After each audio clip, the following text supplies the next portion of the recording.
Y'all's the hate on all of my moves, but now niggas on it. Y'all used to bait me on me and my views, but now niggas on it. I used to tell them I'ma have me a show, but now niggas on it. Her homies on it. Your homies on it. Y'all's the hate on all of my moves, but now niggas on it. Y'all used to debate me on me and my views, but now niggas on it. I used to tell them I had me a show, but now niggas on it. Her homies on it. Your homies on it. Realest podcast. Hi haters, we back from hiatus. Yeah, we were. What's the rest of that line? Hi haters, we back off hiatus. Who said it? Kanye. Hi haters, I'm back off hiatus. I feel just like you. I mean, even I hate us. There we go. Turn the radio down. I mean, every song, Yeezy got a vision that's clearer than ever yawn. That was that shit. Yeah. What was that? Was it Touch the Sky? No. Grammy Family. Grammy Family. Yeah. Grammy Family. Good Classic. times. Good times. Good times, man. We didn't got so far. We went through the portal of 2024.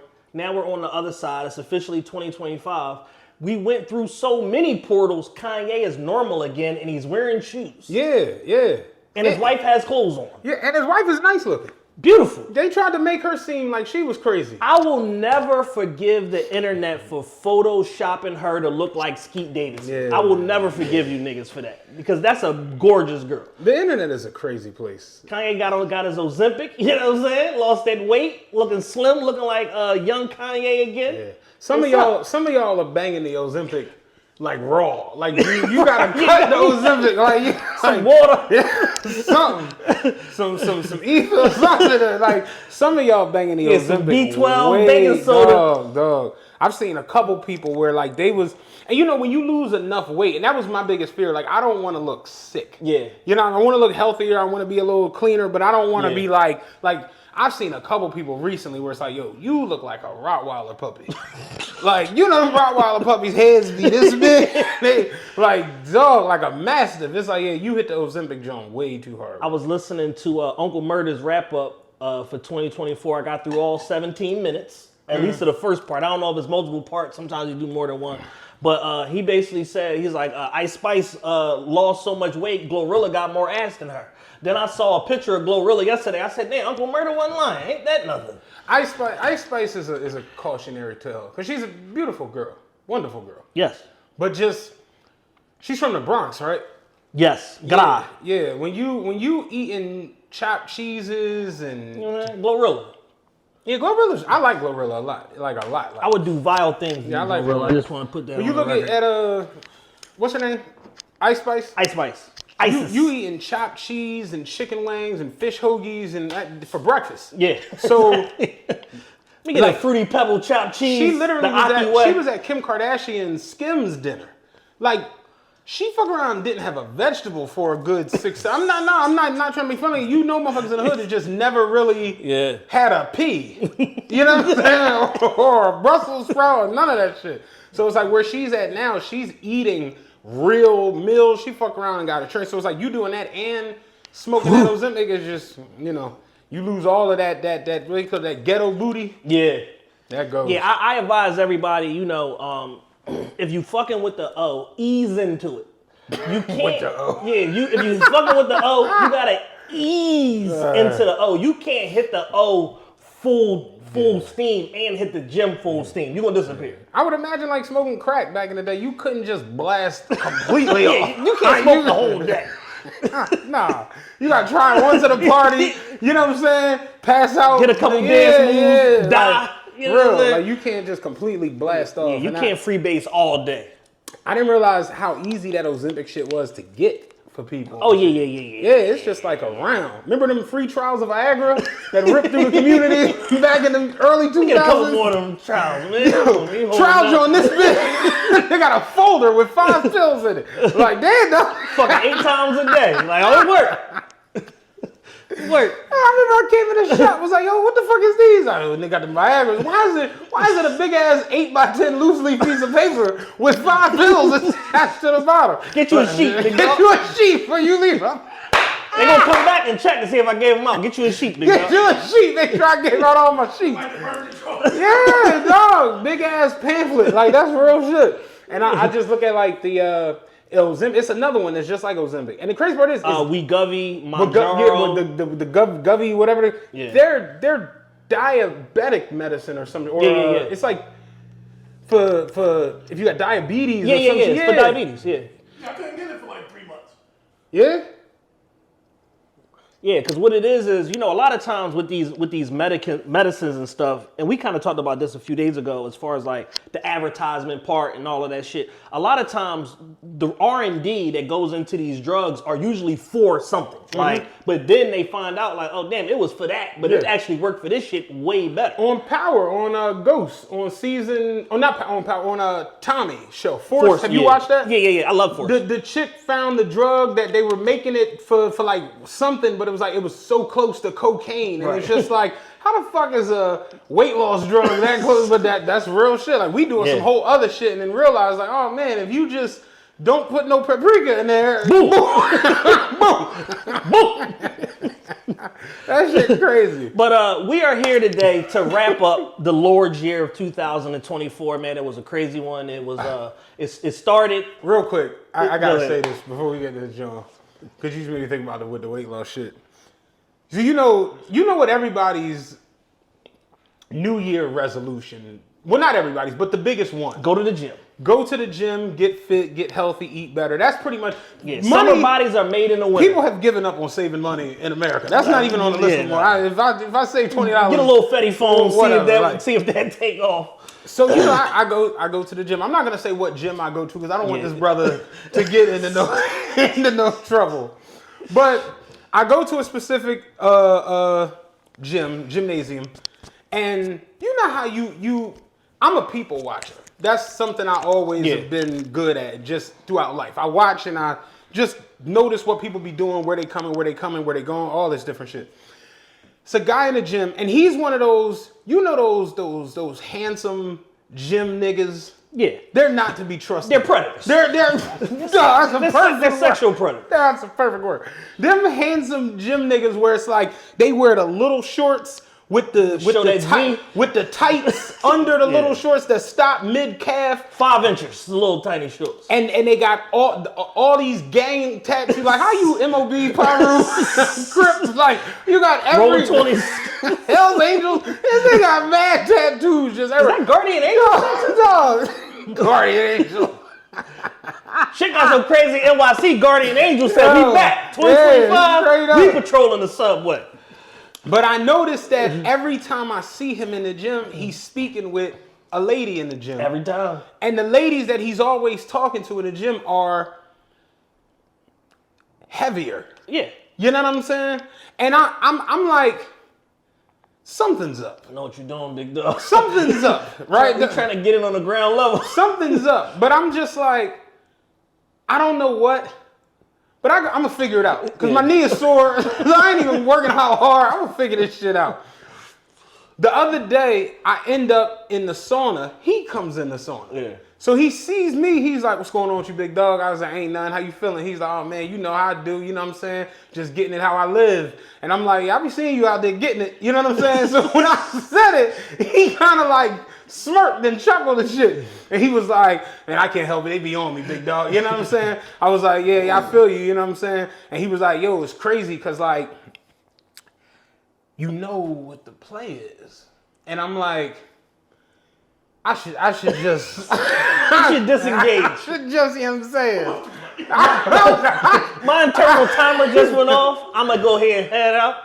I'm like, what you mean? He was just like, yeah, like, yo, look, the big Jones come to the gym. They just want some action. You know what I'm saying? He was like, you get a big John that just had weight loss surgery and she in the gym now? That shit like buying Bitcoin when it was $2. I'm like, wow. I'm like, yo, women don't stand the shit. So niggas like this. Hello, at Homeland Security. That's what he said to me. He said it's like buying Bitcoin when it was $2. Damn. I'm like, damn, Bitcoin $100. That's a hell of an investment. Only up from there. It's only up from there. I was like, Jesus Christ. Freaky ass nigga. Freaky ass nigga. Dog, I'm like, yo, women do not stand a chance. No. Not with sexual deviants like him running around. There are sharks in the water, man. You better go to the track. You are covered in blood. You don't even know it. You gotta go walk at the track. Like, you know what I'm saying? Like, straight up. The gym is a crazy ass place to go. And the lower you go on the rung of gyms, the worse it is. Like, you go to a Planet Fitness, it's niggas in there full blown teaching classes. Oh yeah. Planet Fitness don't have classes. They was kicking niggas out of certain gyms for doing that shit. You go to the scumbag gyms, it's niggas in there holding court. Yeah. Everybody sign in? Nigga don't work. Yeah. He need to put his sign and sheet up front. Hey man, take this little dub. Yo, man. did you sign the clipboard? You know, perfect. You attend 10 classes, you get one for free. Nigga, they're running specials and all kinds of shit. I got a little connection over at the shake bar. You get $2 off every shake. You niggas sending out email blasts. So, the gym police did a sweep.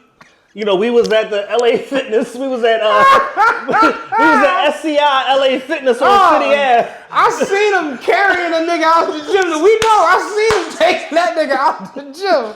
I was like, damn, dog, what you do? You ain't got to put your hands on me. Where did they get windbreakers from? They had LA Fitness windbreakers. Taking the nigga out the gym.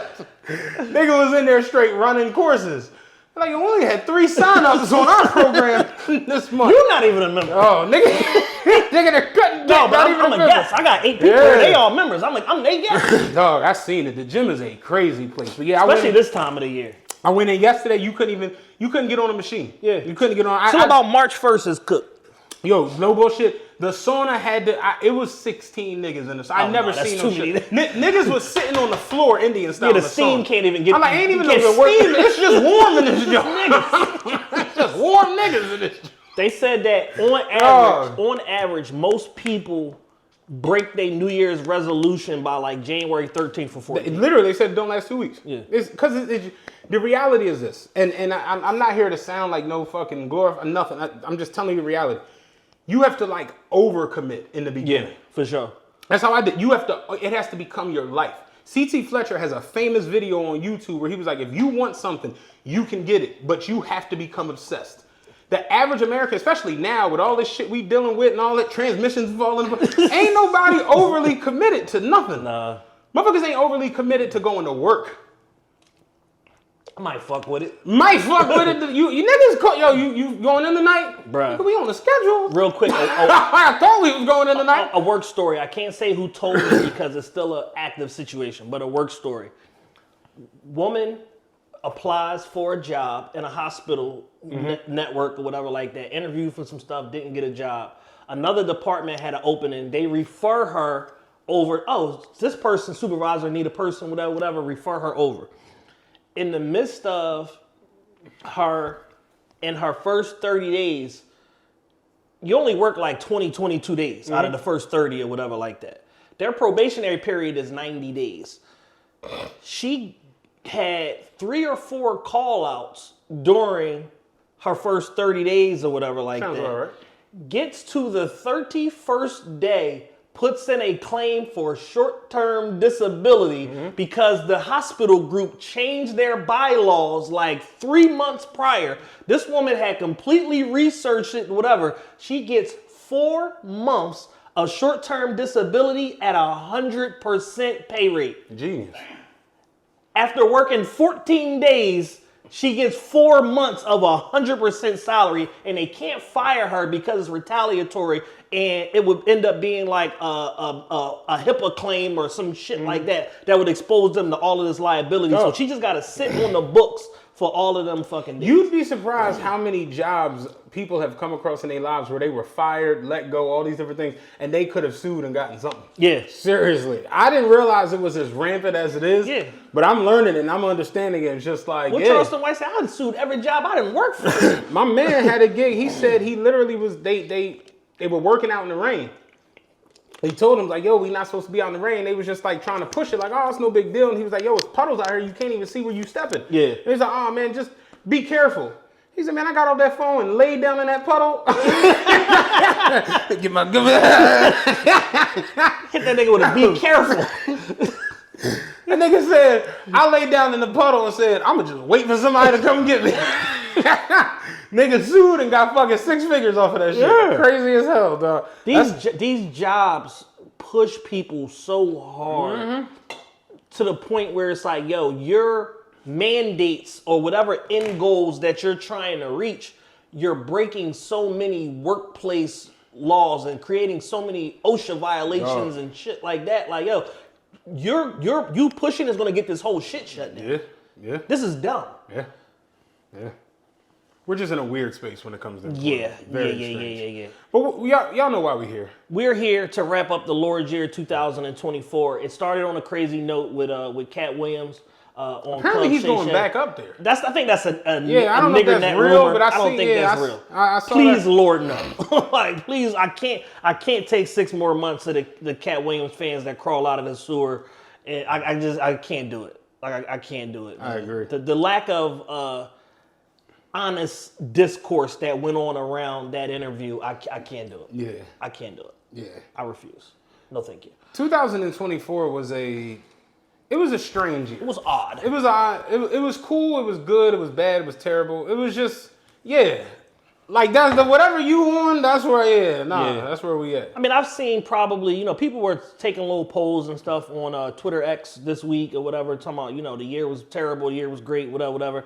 The vast majority of people are like, this year sucked. Mm-hmm. About if I had to go off of my anecdotal data, what I saw, about 85% of people like this year sucked. Another 15%, you know what I'm saying, are, saying it was pretty good. Anybody that worked, with the Democratic Party cracked them for one of them checks, it was pretty good for them. You know what I'm saying? That's all it was. You know what I'm saying? Meg Thee Stallion, she had a great year by default. She had to do nothing else. Yeah, fuck with shit. Tory and collect her money from fucking Kamala Harris campaign. rap So raw. it was an interesting year. But these are the accomplishments, the awards, the recognition, the acknowledgement for all of the dope shit, the dumb shit, the completely weird and the strange Yes, indeed. of 2024. We're a little late with it, but it's cool because we got to completely close The whole 2024. And we even had a whole category get made just last week. You know what I'm saying? Yeah. So that's just how it go. Where you want to start? I don't want to do the music stuff yet. I was gonna say, you want to start on a low, or you want to start on a high? Where you want to start at? I'm down to just randomize it. I don't care, as long as it's not a music topic. I Okay. want to save the music topics for later. Because music is such a burnout. Yeah. I want to start with my y'all weird. Okay. My y'all weird. Did you see I put that in there? Yes. My yes. y'all weird of the year. It happened at the very, very end. And this is why it's good to wait till the end. At the very, very end of the year. And I had so many people, because I put this, shout out to our brother Ra. Ra had a tweet yesterday. The y'all weird, by the way, I don't know if we have any clips, is to Saquon Barkley and the Philadelphia Eagles for sitting him and not going for the record this week against the such a Giants. bad joke. That's some of the weirdest shit I've ever seen. But Ra had a tweet yesterday. I don't know if it's still in my story. Of course, my story is gone. But Ra had a tweet yesterday. What is Barb doing? Ra had a tweet yesterday where he basically said, this not going for the record is everything that's wrong with modern day sports. We put championship over everything, and that's not realistic because sports doesn't exist in that vein. Right. And I posted that on my story. That's a summary of what he said. But I posted on my story, and people were like, oh, you a bitter Cowboys fan. And I was like, no, I've given up on them. Yeah. I've renounced my throne. I do not care about the Cowboys. That's a failed organization. In fact, I was rooting for Saquon Barkley. Yes. I was rooting for him. We called him the MVP. I was genuinely rooting for the man. And Saquon has made it. You know how I know? I was out the other night. I saw a gang of white men with those army fatigue Eagles jerseys with Oh, Saquon Barkley Jones. Not like state property fatigue. That real, we be in the shit. Authentic fatigue. Yeah. Original OG fatigue. They had the Saquon Barkley fatigue jerseys. I was like, damn, Saquon had moved in front of Lito Shepard out there with the scumbag whites. I said, damn. But yeah, so I posted this on my story, and one girl in particular hit me and was like, but it's always been all about championships. And I'm like, here's where you're wrong. The record that he's trying to break or was about to break belongs to who? Eric Dickerson. Eric Dickerson is considered to be one of the greatest running backs, if not the greatest running back ever. He has 4 rushing yard titles. Mm-hmm. He holds the record for most yards in a season. He's the man. And he was part of the SMU Express. He never won a championship. Yeah. You know who held the record before Eric Dickerson? O.J. Simpson. O.J. Simpson is you can say O.J. Simpson is the greatest running back ever, and no one would argue that. Yeah. You know why? He's the only running back in the history of running backs to have a Heisman, 4 rushing titles, a MVP, and rush for 2,000 yards and hold the all-time rushing record. You know what O.J. doesn't have? Super Bowl. A championship. Straight up and down. You know where this shit changed? LeBron and Michael Jordan. Because LeBron got all the individual accomplishments and Jordan has the perfect finals record. So now people go back and be like, well, no, because you lost in the finals. You got swept in the finals. And I'm here to tell you, before them, it didn't matter. So when I said that to her, she was like, no, I kind of always did. I'm like, here's where you're wrong. I got old black parents and old black grandparents. Right. You know who the greatest basketball player was on the planet before Kareem and Michael Jordan? It was Wilt fucking Chamberlain. Wilt Chamberlain is considered the man. For his era, he's the greatest ever. You know why? Because he scored 100 points in a game. An individual accomplishment. Average 50. Because he averaged 50. Led the Individual league in accomplishment. assists as a center. Because he has 7 scoring titles and 11 rebounding titles. You know what he was considered the greatest ever? Not because of? Not his finals record. Right. He only won 2 of them shits. Wilt only won 2 championships. Yeah. 65 and 72. And despite the fact that he only won 2 championships, his talent was so glaring and so far above the fray that he's universally recognized as the greatest basketball player of his era up to that point. Right. And my thing is this. You have a chance at history. Yeah. Not a chance at, winning a raffle. You got a chance at history. At your name in the record book. You have to go get that. Yeah. You and your organization have to go get that. And here's the part that bothers me the most.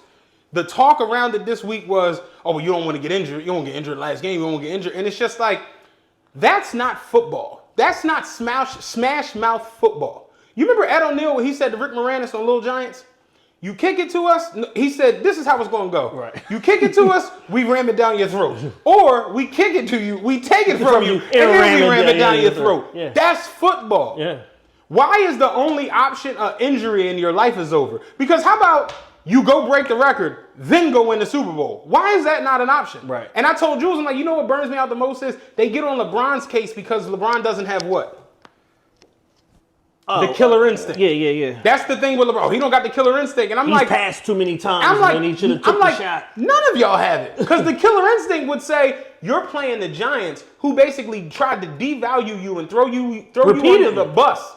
You're playing the Giants with a chance to break the record. How about we go out there and break the single game record too? Yeah. He had a chance to break that this year against the Giants, and they let off the gas and was like, oh no, let the young boys get it. It's just like, That's what Shay say, like, man, you supposed to let that boy get 400. dog! Y'all supposed to go out there. This stat line for Game 17 was supposed to read Saquon Barkley, 78 carries, 628 yards, 44 touchdowns. What we doing on first down, coach? Hand it to Saquon. What we doing on second down, coach? Hand it to Saquon. Jules said y'all supposed to come out on the first play in the goal line from your 20. Like, no receivers, no tight ends. We getting Saquon this motherfucking record, then we go into the playoffs. But to just completely say, we not even going to go for it is bullshit. Especially against a team that's pretty much melded in. It's bullshit. And already conceded the bullshit. fact that, like, their season is over. So. Bullshit. Championship hopes don't outweigh individual accomplishments. I'm sorry. I'm here to tell you. Not when y'all are individually getting paid at different amounts. If that was the case, pay everybody the same fucking amount. Yeah. Pay everybody $3,200 a game. I'm sorry. I'm sorry. You know how many Super Bowls there have been in our lives? 54. You know how many times somebody has ran for 2,000? 9. Yeah. 9 times. It's a finite amount of times. And to get there already has to be crazy because you need the keys to get back in. Yeah, they over there somewhere. But to get to 2,000, period, you have to be on an offense that basically mails in every other part of the offense. Right. The 5 times this happened in our lives, you had Jamal Lewis, Derrick Henry, Chris Johnson, Adrian Peterson, and now Saquon. Adrian Peterson was on the Vikings. No other threat. That's it. Derrick Henry on the Titans. No other threat. Chris Johnson on the Titans. No other threat. Who's the other one? Jamal Lewis. They were defense. They had no offense. Jamal Lewis was ripping 85-yard runs like it was shit. And Saquon this year where Jalen Hurts isn't throwing past 9 yards. Yeah. Because you know what happens? Look at the bull. What's the bull from Boise State? It was just in the Heisman. Ashton GT. If he gets drafted to the Vikings, your rushing shit is over. Sam Darnold got to throw 4,400. Yeah. If he gets drafted to the Bengals, you might be out the league in 5 years because Joe Burrow. 2 years. Joe Burrow is not He might not play the length of his rookie contract. because you're only getting 16 carries a game. Yeah, real right. Like you have to be blessed to just be in a position to rush for 2,000.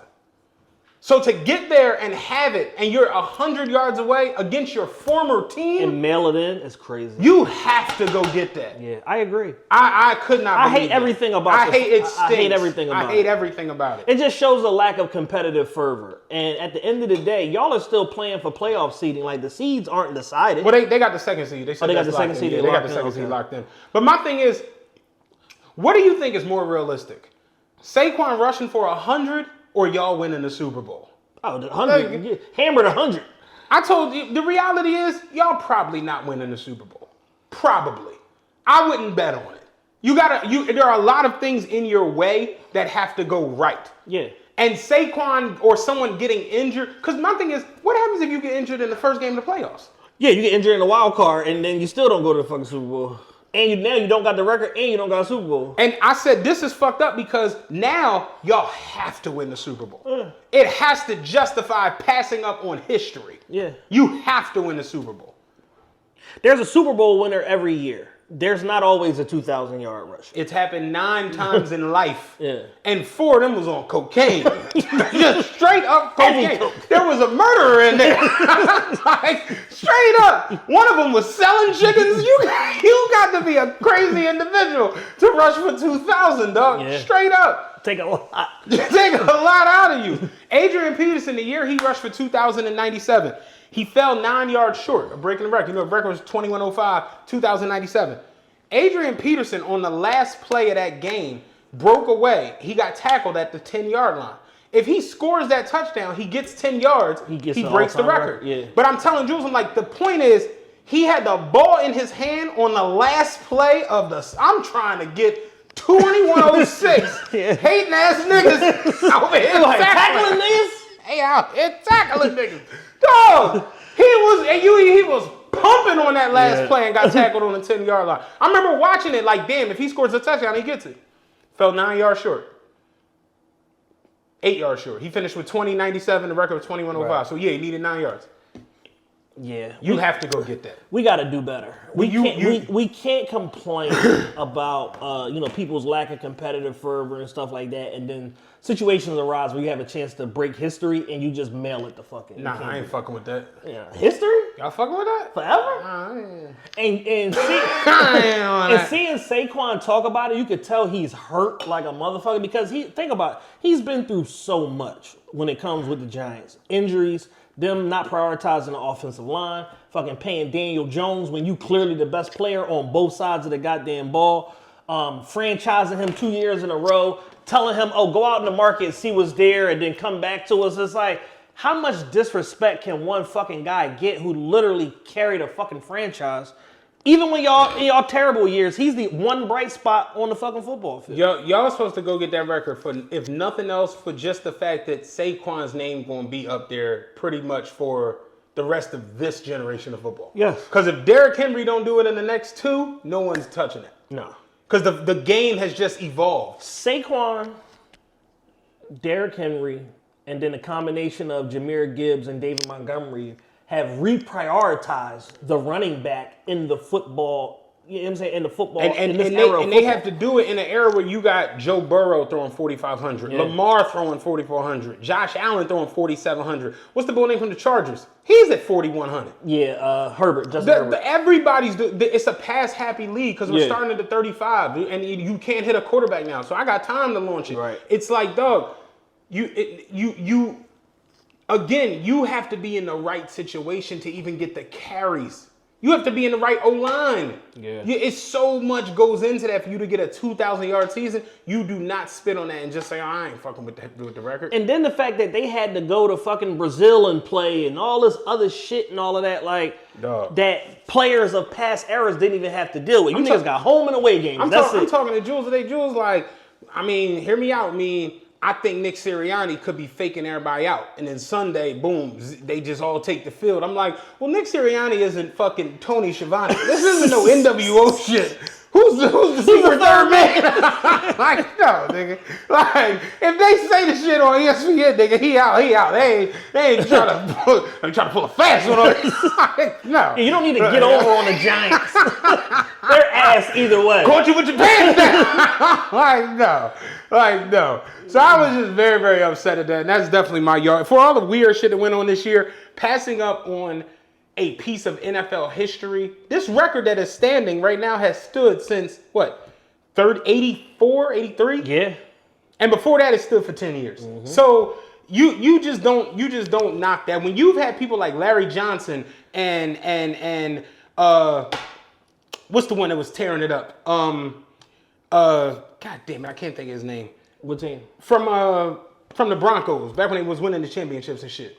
Terrell Davis and all of these people. It's like you had Super Bowl MVP running backs that didn't get to 2000. Jerome Bettis and again Derrick Henry, Adrian Peterson got there, but it's like he again had the rock in his hand in the last play. Yeah, went down with the ship. Yeah, we ain't going to overtime. We're down 17. It got to be something in the bylaws. It got to be more football. I got to break this. It got to be more football. Real shit. Real talk. So that's definitely my y'all weird of the year. Where you want to go? I want to go with another new category. The inaugural hardest photo of the year. Okay. There were some iconic moments that were immortalized in photography this year. And they ranged from being car-centric performers, assassination attempts, all types of stuff. So these are the nominees for the inaugural hardest photo of the year. Steven Victor's Ferrari fleet. Usually rapper cars, very tacky. Mm-hmm. The good news is Steven Victor's not a rapper, he's an executive. You're right. And he's fully plugged in with Ferrari, and they have this loyalty program and all of that shit. And it's like if you fuck with their cars, disturb them in any way that doesn't come from the factory, you get on the ban list, you can't buy cars from them and shit like that. Steven Victor posted this photo on his Instagram of the most beautiful Ferrari fleet. Ferrari posted this shit too, and that's when I knew he's in rarefied air. He's operating on a different trajectory than the average motherfucker in the music industry that got motherfucking Trackhawk, Lamb truck, Charger, whatever the fuck other you can't Corvette. You can't just buy a Ferrari from Ferrari. No. Like it's like a whole process. It's a vetting process. It's not just clipboard. Make sure you put your date of birth. What you think about doing with this? If you were selected, how would you? Because rappers, like you said, have a tendency to just tacky everything. Why is there a spoiler on an F-150? Hey, man. I had to have it. Man, my car guy. I had to have it, big dog. Yeah, that's real shit. So that's the first one. Beautiful photo. Go check it out when you get a chance. I'm going to save the next one because that's probably going to end up being the winner. Kendrick Lamar on stage at the Pop-Out. The Pop-Out was a cultural phenomenon. It was a big event. It was broadcast on Amazon Music. I think it's the second biggest concert they've ever broadcasted live on Amazon Music. I forget what the first one was, but I saw it. It was a list. Pop-Out was number 2. Okay. That photo of him on stage performing Not Like Us, crazy. Especially with the camera angles and shit of the video. And then you see the still photos from that. Crazy. So I got to give Kendrick his credit and give Amazon's video team their credit for putting that together also. This one I wasn't familiar with. Gabrielle Medina standing on air. When he was surfing and the board flew behind him, he was in the air. It looked like he was floating. Yeah. That was the hardest Olympic picture of the whole joint. Another sports one. Steph Curry shooting over Wemby in the Olympics. That's an iconic photo. I went back and looked at it again. Steph had a bunch of them throughout the Olympics, but that one where you see a 7'3.5" guy, arm extended, and Steph's shot is just completely fucking clearing him. That was crazy. And then the final one, which is, I could probably just fast forward. This is probably the winner. Trump's fist pump after the assassination attempt. That motherfucker got clipped in his ear with an assault rifle and jumped up and said, "Fight, fight, fight." With blood dripping down his ear. I just found 3 cases of Coke Zero. You fucking I just happened to open this. I'm like, what the fuck is these? Damn. All right. Well, cancel that little Sam's Club. God damn. But yes, so Trump fist pump after the assassination attempt in Butler, PA. One of the most iconic photos of all time, let alone this year. What are you thinking about for a winner? as a car person, if you understand Ferrari and understand how hard it is to just acquire a Ferrari, to have Ferrari post a picture is like because you a bull. The average motherfucker dealing with hip hop music posts with a bunch of Ferraris. Hey, brother. Hey, take this back. Say, brother. How'd you acquire these cars? Are these cars really yours? Because we looking at the clipboard and like your name is nowhere on it. Yeah. In fact, you're on the ban list. Yeah. So Steven Victor just having the access to have like, you know, an original 512, having a 599, all of that shit is just like, whew. And then to have your fleet uniform. Yeah, like that's hard. The Gabriel Medina joint was nuts because it genuinely looks like Jesus. Yeah. Because he has his hand laid up, Jesus got the joint like that, like it looks crazy. Trump with it's like you can't really beat it. He like. Somebody tried to kill him. Yeah, they shot at him. Somebody died that day. And then what makes it so dramatic is the flag is in the background when he's, you know, doing the fist pump. And then, you know, again, Killer Instinct. He went out there, survived the injury, and then won the Super Bowl. You know what I'm saying? like he went out there and won the shit at the end of it. You know what I mean? So I gotta go to the fist pump. We gotta go with Donnie I'm T. Get mad at it all you want. 45/47. Yeah, sorry to all of our Democrat friends. That is the hardest photo of the decade. Yeah, what do you put up against that? It's up there with like trying to think of like what's an iconic photo of our lives from our time. From our time. Like of the last like 2 decades. Like what's an iconic photo? Like LeBron and D Wade. Yes. John like that. Who else got one? Kobe when he yanked the joint back. That was stupid because that just yanked the whole joint off. And I don't know where the hell the little it has to appear.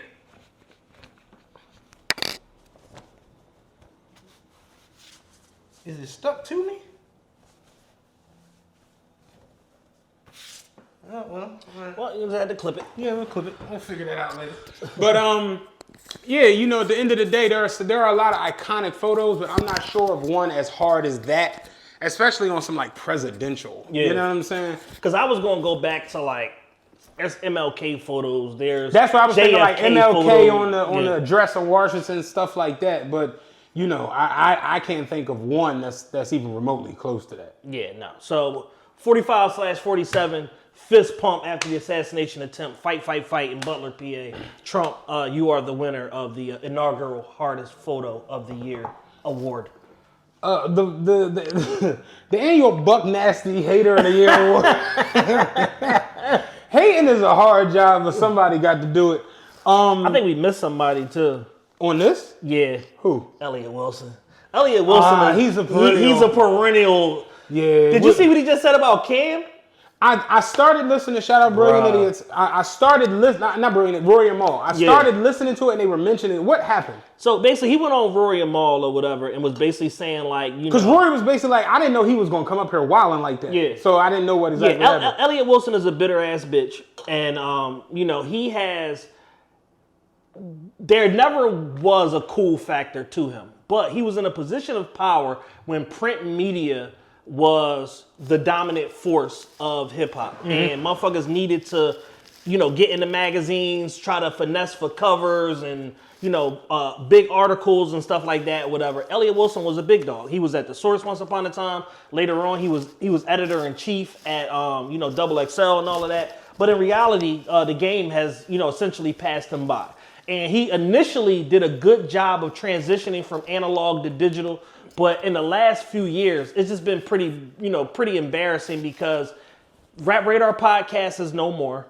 He doesn't necessarily have a platform. Magnum, this shit was stuck to me. He doesn't have a platform du jour that, you know, he can hang his hat on or his calling card or whatever. He's just on Twitter just being annoying.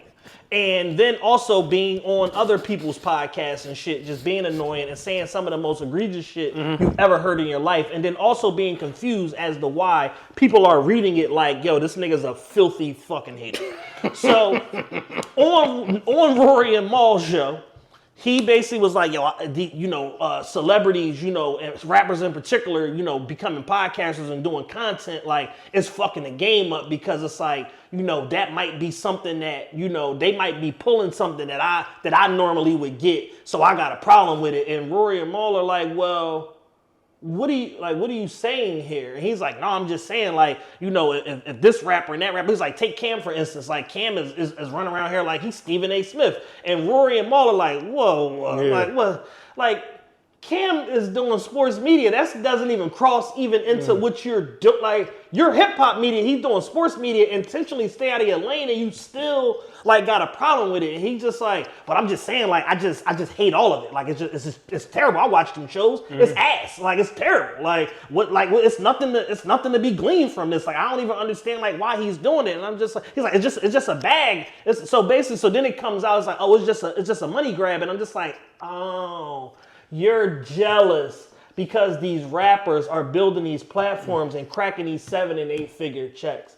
So that's really what it is. Like, but it's like, bruh, you went over the interval with Warner when they tried to break into podcasting for 8 months, and y'all stole a fucking check over there. Yeah. Like, Nori went over there, stole a motherfucker. Like, so it's like, yo, it be bags that be going around, and y'all niggas be cracking this money. Like, when fucking when Warner just sold off Hip Hop DX and Up Rocks, whatever, you on this new podcast with DJ Head, he's another weirdo. You on a podcast with DJ Head and the randomest white man I've ever seen in my life. I have no idea where y'all got him from or where he came from. But y'all on that show, I'm pretty sure there's a bag attached to that shit or you wouldn't be doing it. Right. So with that being said, it's just like, bro, you can't taking the I'm mad at the world approach when you already had a 30-year head start on niggas is a crazy thing to do, because it's like, oh, you wanted everybody to be happy for your success, and when you pulled Jay-Z and Drake and Nicki Minaj and all of that on Rap Radar podcast and Crown and all of that shit that you did,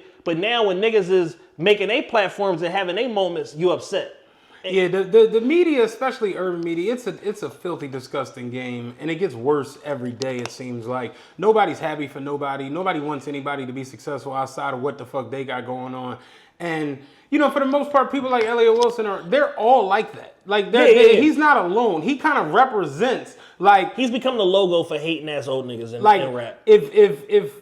If the podcasting world was Demolition Man, Elliot Wilson is that crew robbing Taco Bell, coming about the sewer. Like, they're the ones that feel like, oh, we got done dirty and this, that, and the thing. And it's just a bad look all the time. Like, every time you speak, I was about to say, Joe Budden is on this list. Yeah. Because it's just like, yo, now he's on there for a totally different reason. Yeah. But it's like, y'all tend to, every time y'all talk, is just being like, I can't remember the last time y'all genuinely just gave up some props to somebody who was in your arena.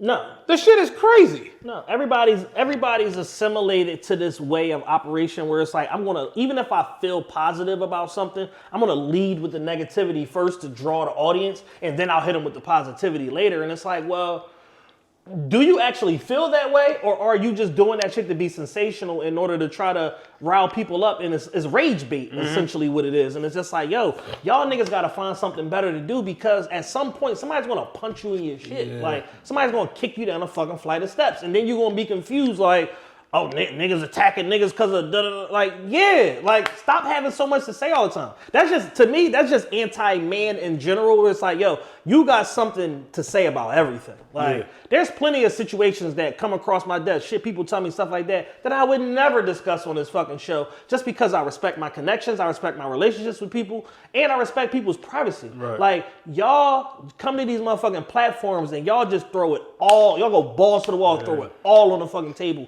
every single show, and then be confused when y'all be getting backlash and motherfuckers be mad at y'all. Like, I know Cam didn't do nothing. Nothing. You know what I'm saying? Like, Cam is in Vegas. Cam is not nowhere in the hip. He's in Vegas minding his business. Like, that nigga covering NBA Summer League and shit like that. They fucking got Mark Jackson as a correspondent. You still mad at that? Yeah, man. Straight You up. just a bitter dickhead at that point. Yeah, you got Joe Budden. You got Elliot Wilson. You got Luigi Mangione, who's become like a icon for hope and freedom, apparently. You go clap somebody who hates you. You know what I'm saying? 7 a.m, breakfast time. Yeah. Bye-bye. Yeah, clapping. Fonnie Willis. Oh man, legendary hater. Down south, Kang in the south. Legendary hater. I'll tell you what though, Phony Willis put the fear of God in them boys down there in Fulton County, man. God, straight up.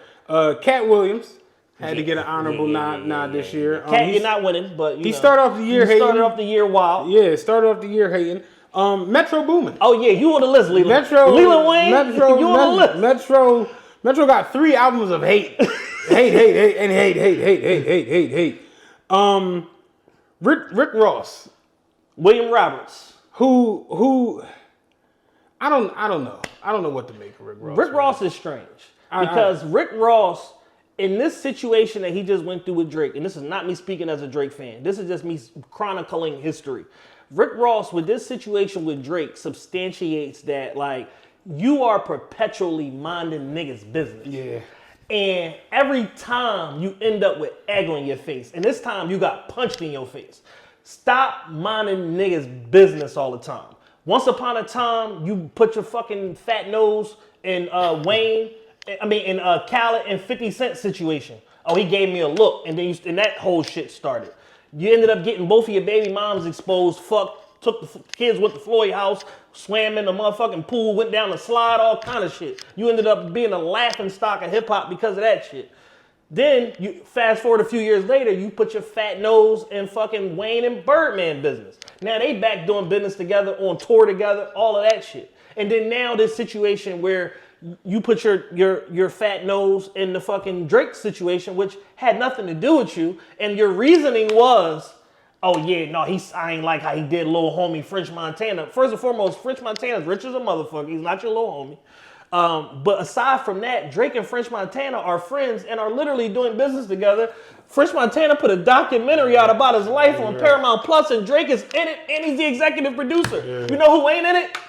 Ozempic Ross. Yeah, man. So it's like at some point, you gotta start acting your age and not your fucking shoe size, and be a man and stop trying to be in shit just to have something to chatter about and to rap about. Because as you've seen now, you went to Canada thinking it was sweet, and you got your ticket punched. You got punched in your shit. You got fucking embarrassed. You ran off. You left your mans. You got knocked out. Sam Sneak got his jury took. All kind of shit. All because you wasn't minding your fucking business. Mm-hmm. So this is why you're on the list, because you are a repeat offender, and because your raps were good, we ignored it for so long, but now we have no reason to. It's 15 years later after post, damn near shit. Port of Miami was what, 06?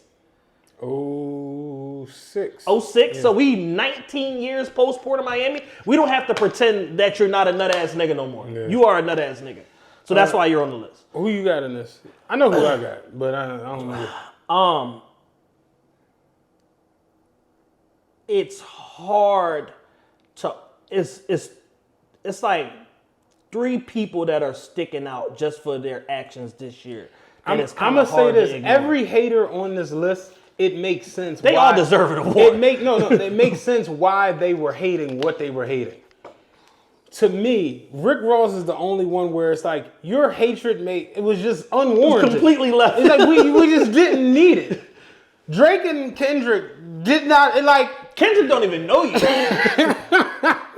I'm positive. Kendrick, Top, Punch, all the guys at TDE, Schoolboy, they don't know you. I never seen nobody just like, if I tell me hate. I've never mind if I wild out? Mind if I wild out?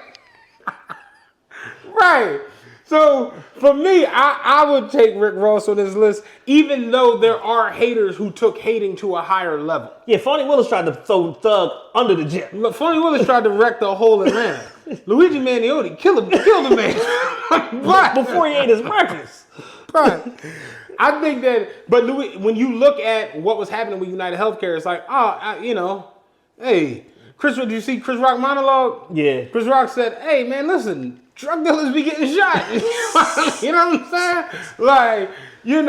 But I think Rick Ross, for me, was like, what are you doing? Yeah. And because of the fact that we ignored his hating shit that he's done in the past, as a culture, I'm not talking about me and bro, I'm talking about as a culture, we just was like, oh, man, it was all good, man. Because it was entertaining. Mm-hmm. It ain't entertaining no more. It's like once white niggas, you call Drake a white boy and then some white boys fuck you up, That's the end of your ride. Yeah, that looked kind of crazy. Then you went on camera and said, ain't no something about niggas touch the mouth. Ain't nobody touch the mouth.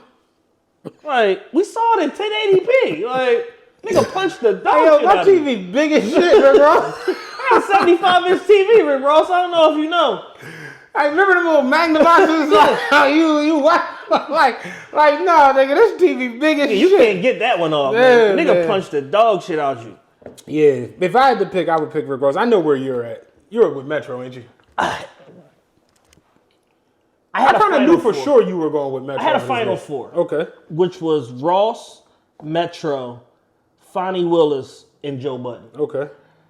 Joe Budden, I'm going to give a mulligan. He got other problems that he's dealing with right now. He butt naked. Apparently. Nigga butt naked, dick out, trying to thumbprint his way into people's apartments and shit. He got a whole other problems. Yo, the amount of nonsense that the Drake haters get themselves into. I mean, Drake karma, they said. You would think Drake would pop up with a freak charge in the middle of all this craziness. He really might be the underdrinker. Nigga, the other day, I was at my man barber shop. He was like, oh, Joe Budden's all that crazy shit he was talking. This nigga dick out, butt naked, knocking on people's doors. He was like, butt naked? He said, socks too. Socks too. Like, yeah, man, like, Joe Budden's crazy, dog. Yeah, he kicked out the studio and shit. So I'm gonna give you a mulligan, Yeah, Joe. man. You out. You know what I'm saying? You out. Joe back You don't need this on your- you don't need this on your jacket. I'm gonna yeah. give you a mulligan. You know what I'm saying? And the nigga took your girl to fucking to Barbados, had her swimming with dolphins. Straight up, man. You know, I understand his hatred. Fonnie Willis, you got reelected, so I guess you beat the hater charges. At the end of the day, it's your job to hate. Yeah. Your job is to hate. Professional hater, high level hater. So now we're down to Leland Wayne and William Roberts. I'm inclined to agree with you. I'm down to go with Ross, man. Just because we've ignored his fuckery for too long. Metro got paid off of his hate. He got 3 albums that went #1, and he got a tour. He made good money off that. He made great money off that. Ross just got scuffed up and went back out out. of Canada. Just went back in the crib. Niggas, how you banned from Canada? That nigga dropped the diss record, and the whole universe was like, boo. Nobody cared. Like, his hate was just, it made zero sense. Nigga said, shut the fuck up. Yo, like, no one can spit a line off of that diss record. No one. And he said he had more money than Drake. Yeah, another lie. Got more money than me. What you want me to say? Yeah. Huh? Yeah, Rick Ross got to win Hater of the Year, dog. Drake told that nigga he was in a content creator house. he said, that plot of land next to that, that is not yours. Niggas hate. That's for another crib. Niggas hate on the Heart Park 6 where that nigga said, I'll slit your throat with the razor and do Rick Ross air like that one flight from Malaysia. I'm your baby mother screensaver. And his plane crash. Dog. You hate all you want. Drake, that nigga can rap. That's a rapping ass nigga, dog. That's a rapping ass Canadian. That's a Memphis rapping ass Jewish white man. nigga. That white nigga can rap. And I just want to point out, Rick Ross is winning this war. I just want to point out, Dan left out 15 minutes ago with the keys, and I texted him how to get back in, and he said, I got it, and I ain't seen him in 15 minutes. So who knows what's going on. Just look out for a text message from Ross Dan. calling me a white boy, and the shit kind of got a ring to it. Because all the rappers waving white flags while the whole fucking club sing to it. That's a rap. You know, let's fuck that. Let's go verse of the year. Let's do that right Yes. now. Let's have some fun. It's time. Verse of the year. We got 35. It's 92 nominees. We got 95 nominees this year. But niggas was rapping this year. The music industry was ass this year. I'm going to say this. If not for all of this nonsense that went on, I know my pick on this list and what it would be. Got you. Okay? Mm-hmm. And I'm going to start with that. Okay. I'm going to start with that. Because I know it's not going to win, but I need to acknowledge this. Freddie Gibbs on Back to Me is probably some of the best rapping I've heard this year. I haven't heard it yet. Back to Me with Kanye? Oh, I lied. What? Yeah, Like, yeah. I'm about to say, I'm there. Freddie. I turned a bird bitch to my ex like I was Elon. Like that was the line of the year. That was up until the bullshit. That was like line of the year. I turned a bird bitch to my ex like I was Elon. Like Freddie Gibbs, and you know Freddie's another one that tends to get punched a lot. Yeah. But when he not getting Definitely socked, got a punchable face. when he not getting socked and he's in the booth because it's safe in there. Good latch. You know, Got my security got outside. the little latch. When he get to rapping, Freddie Gibbs can rap his ass off. Oh, yeah. That's a rapping ass nigga. So I love Freddie Gibbs on Back to Me. That's on Kanye's album. That's the for the other a big titty butt naked, beautiful big titty butt naked women just don't fall out the sky, you know. But Freddie Gibbs on that was amazing. You got Drake's third verse on Family Matters, where the beat switches again, and he comes on and says, Kendrick just opened his mouth, someone go hand him a Grammy right now, and proceeds to just rip apart Kendrick, rebuttaling everything that he said in in 616, and what was the first one? Euphoria. Euphoria. I was about to say Indonesia. That is something up there. Indonesia. Yeah. He had that great flip with the Michael Prince joint. Somebody noted that the other day. It was like, people don't even dig. It was like the whole goings-ons is that I'm Michael Jackson, you Prince. But for him to flip it and maybe I'm Prince and you actually Mike. Like that, and then that bar scheme Pop that make came. You do speeches for change. Get on Pop Records and rap for the whites. And wait, you said Jermaine your brother, but you wanted him to stay out of the light. And knowing Michael Jackson and Jermaine Jackson's history of Mike and all of them leaving, Jermaine staying with it, just like that white Canadian black Jewish Memphis nigga can rap. That nigga can rap. The second verse, people seem to like the second verse on Family Matters. Well, that's because he pulled this belt out and whooped everybody in raps. I liked it, but except Kendrick. I think that the third verse was better, but the consensus is the second verse was just lights out, and it was it was belt to ass time. You know what I mean? Kendrick Lamar liked that. Yes, that was the eye of the hurricane. That was basically the Cat Williams interview of the rap game that opened this whole fucking battle rap portal that went on, up until 8 minutes ago. That was the Canadian snow job. that like shifted everything. Wop, wop, wop, wop, wop. Wop 5 times for those at home counting. And I put it in those 5 words. Just that. I've never seen 5 words do more in hip hop than wop, wop, wop, wop, wop. Wop, wop, wop, wop, wop legitimately had people saying it ended. This is over. It's over. His career is over. Did you hear those wops? Did you hear those there were wops? 5 There were 5 wops in succession. We've never, William Shakespeare is shaking in his boots right now. Did you hear those wops? Shit. The wops are tremendous. Oh my God. The succession of wops is unbeatable. Kendrick used every verb known to man on Euphoria and 616, and all he needed was wop, wop, all wop, he wop, was wop. wops all this whole That time. whole time. He could just finish a pop star with wops. With just straight up wops. I never seen nothing like it. People were walking into the concert with shirts that said wop, wop, wop, wop, wop on them. And then on the back, dot fuck them up. They're selling merch. Wop merch. We had made their own WAP merch. We had WAP, and now we got WAP. This is where it's at. I never seen WAPs and WAPs. WAPs and WAPs, dog. I never seen nothing like it. WAP, WAP, WAP, WAP, WAP took over Earth this year. Yeah. Amazon straight was like, all right, we're gonna film it with 1 camera, but when the WAP start, 28 cameras from everywhere. Every angle on Earth. Chris Brown on a sling flying across the arena, filming the WAP. That shit was insane. It made me like it. I said, yo, they done turned WAP, WAP, WAP into Transformers. That shit had LeBron like, I got to get in there. There's too many WAPs, nigga. Dog. That shit was, it felt like I was at the IMAX. Like, yo. Like they just re-released Interstellar 70mm IMAX. It was like that. I told my homie, imagine WAP, WAP, WAP, WAP, WAP with them camera angles in the sphere. I mean, like now you in the WAP. You are immersed in the WAP. In the WAP's just going all over you. Like, no, I never seen nothing like it. WAP, WAP, WAP, WAP, WAP is the craziest verse I think I've ever seen in my life. Easily. 2024, dog. Tyler, the Creator, take your mask off. Tyler's an interesting person because he can rap, but he's strange. He's very strange. Them haircuts, them masks. Very strange, but he can rap. He was gay for 4 albums. Now he's not gay. Yeah. Did you hear his Hey Now freestyle? Hey Now, say that. No. He did a freestyle called I'm That Guy or whatever. And in the freestyle, he says, all these bad women is a habit. Boyfriend's mad because they thought I was a Yeah. So I'm just like, so are you rebranding? Yeah. Like, you've been delivered? You're not gay no more? Like, he's a strange dude, man. Strange dude. Oh, man. You've been delivered. You've been delivered. I've been delivered. I's not gay no more. That was one of the craziest shows ever. He said, I like women's. women's. I like women's. And he backslid, by the way, too. He's gay again, but... Women's with a Z. Women's. Women's. W-I-M-M-I-N-Z. Women's.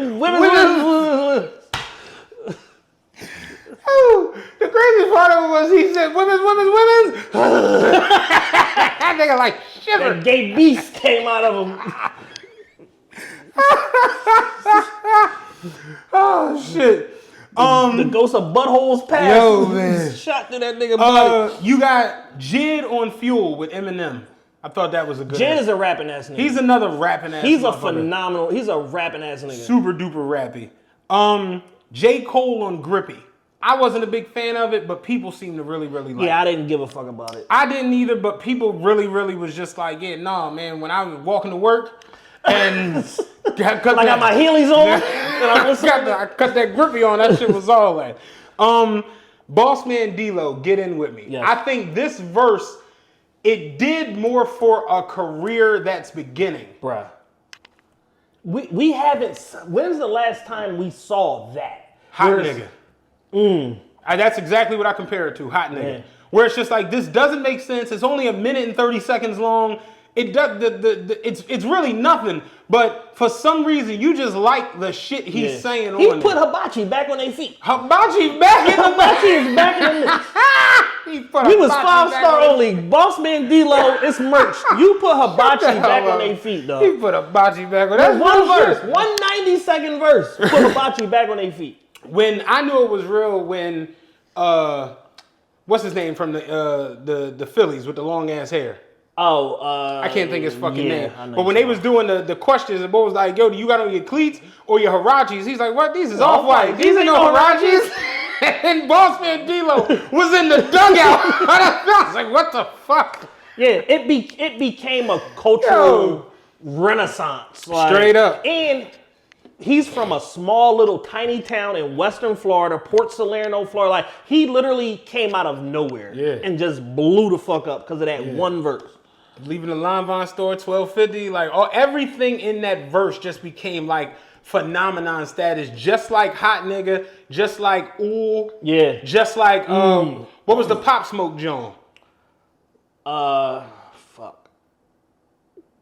She like the way that I dance. She like Dior. the way that Dior, like just like it's in that same vein where it's like it comes out of nowhere. It's super gully. It's super street. But then you look up and it's like it's at the MTV New Get In Movie With Award. Me for a part of this year was the theme music to Sports Center. You see what I'm saying? Like it did a lot. It did a lot. That shit did a whole lot. Megan on Wannabe. I ain't gonna hold you. You know I ain't a big Meg fan, but her with Glorilla, they fucked that joint around. Yeah, Megan can rap. Yeah, I mean, the problem isn't, her rapping ability. It's, her. She's a lion ass bitch. Yeah, it's just her. It's her.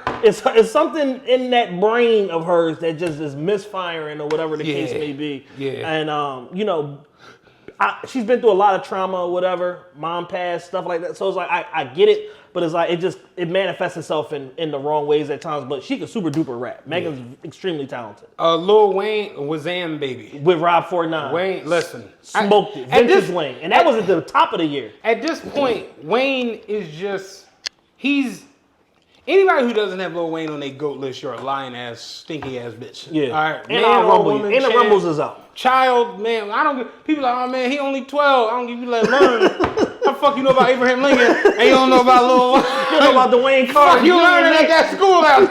Like real shit. Like anybody who don't got Wayne, Wayne can arguably, you can go back over the years and just how I know Billboard said he's the only rapper who has a fucking charted hit over the last 20 years. Yeah. You go over the last 2 decades and find somewhere where Lil Wayne had a verse that impacted Earth. Hell yeah. He's one of them ones. Tory Lanez Handling Business. With DDG. Dog. From prison. Dog.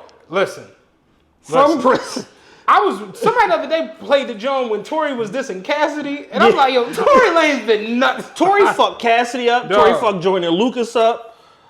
Apparently you fucked Megan up. I'm sorry. Jesus Christ. We out here. We ain't gotta worry about monetization and no shit like that. But yeah, Tory is a mini Drake. For sure. He has mastered every style of rap.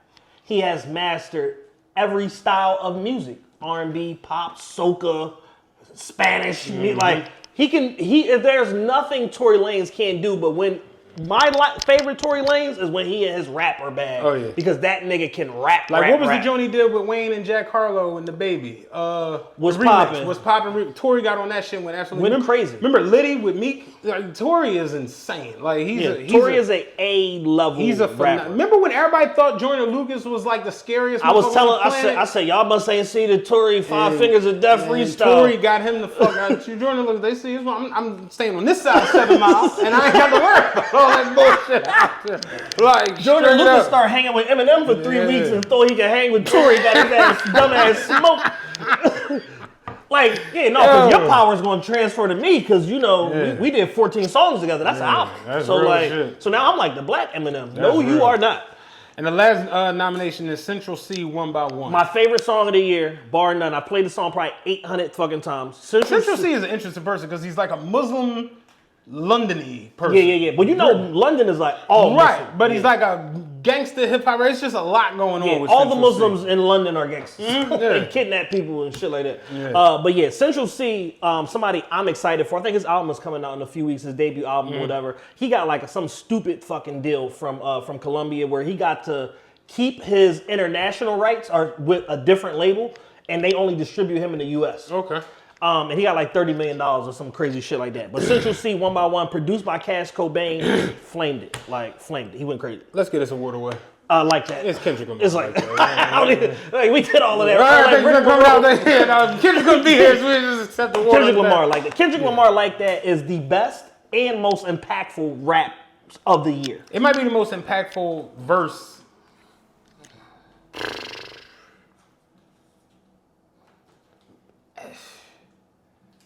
It might be the most impactful rap verse of the last 8 years. Yeah, because it's like, what do you compare it to? I got it up there with like Drake on Churchill Downs is phenomenal. It's not impactful. It's not impactful. It's just phenomenal good ass rapping. Yeah, just good ass rapping. I think. What can I compare that to? T.I. Never Scared? Well, Control verse. I don't even think Control, because I think Control verse was different.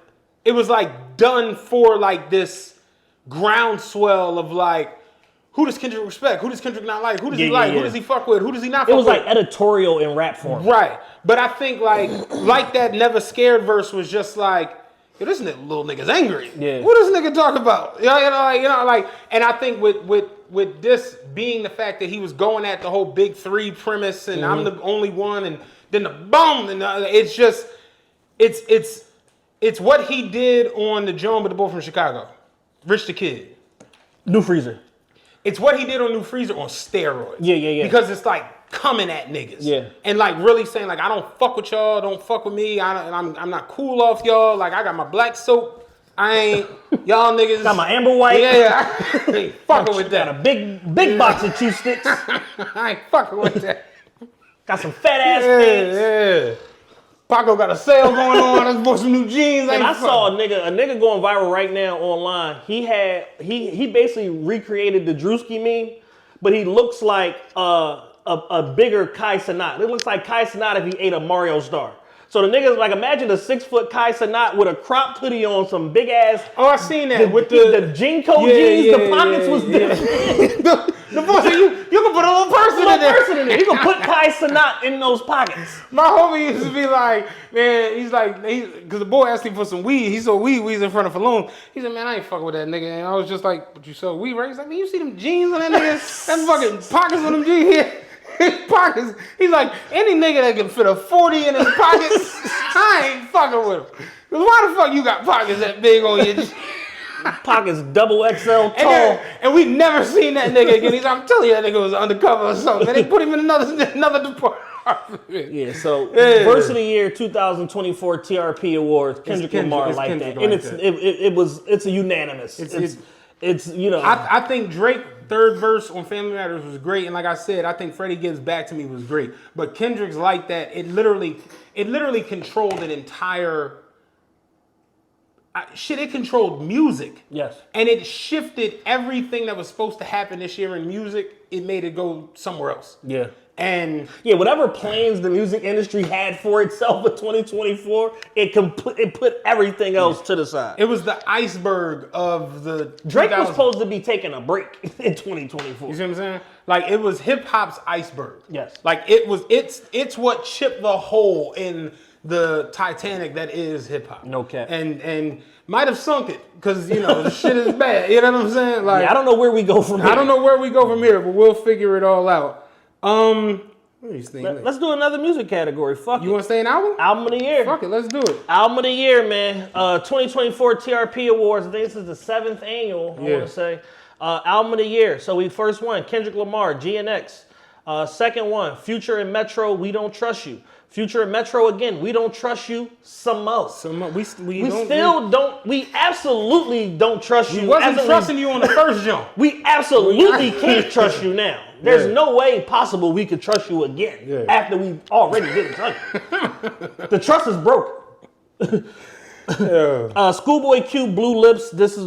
I'm gonna just say this is my favorite personally. Glorilla, Glorious. Shout out Glow. Already got 500,000 units sold on this album and her other project she put out earlier this year, which apparently was not an album. I can't keep up no more with this shit. But that's over 500,000 sold also. Eminem, Death of Slim Shady. That's not winning.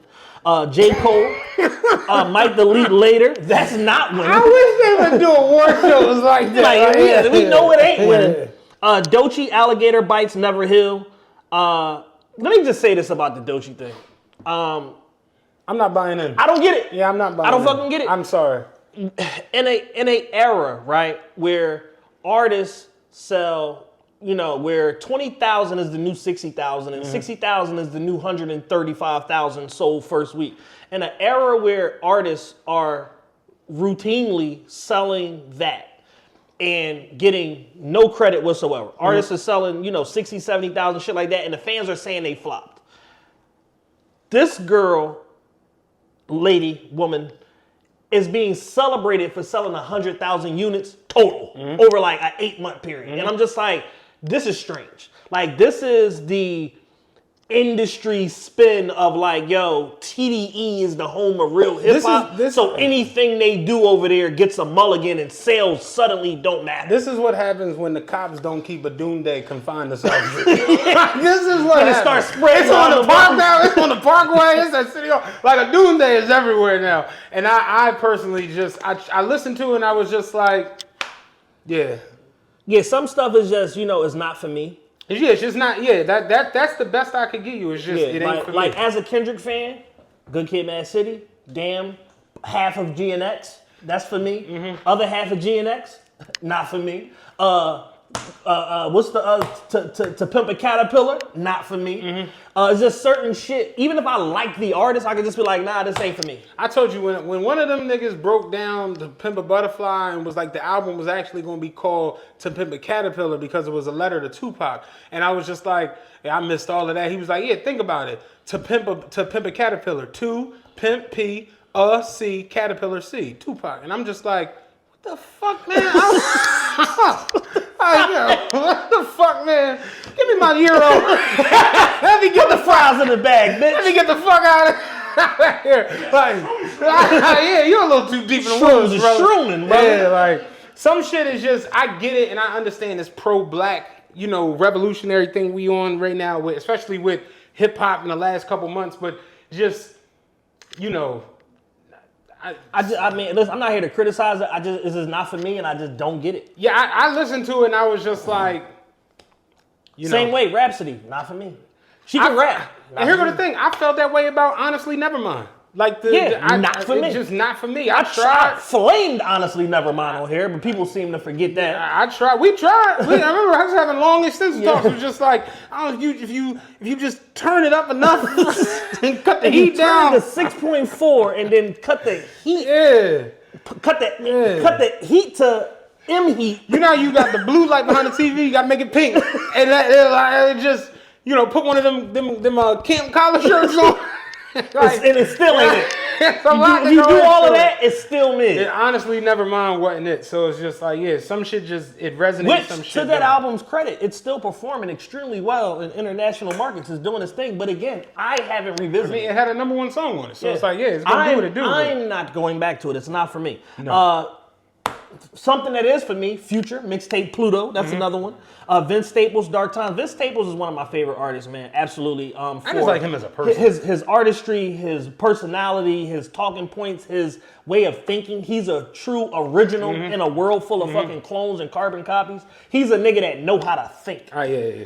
I like Vince Staples a lot. Like, Vince Staples would be an amazing lawyer because part of law school is the first year or whatever, they just teach you how to fucking think. That nigga already know how to think. He's completely outside I like the his box. show, too. Yeah, his show is fire on Netflix, Vince Staples show. Tyler, Chromacopia, again. Come on, man. I couldn't get past the haircut and the little The rollout was fire. Yeah. The green and the trucks and giving people free food and all of that, it was great.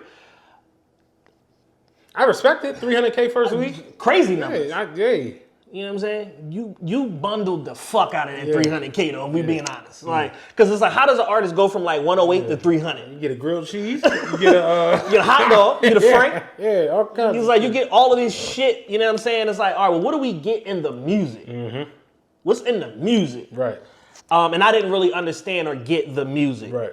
And then Big X the Plug, Take Care. Big X the Plug. This is my favorite album. Phenomenal. Dog. There isn't a new album I played. That's a rapping ass fat nigga. That's a rapping fat nigga. That's real. 1 minute and 24 seconds.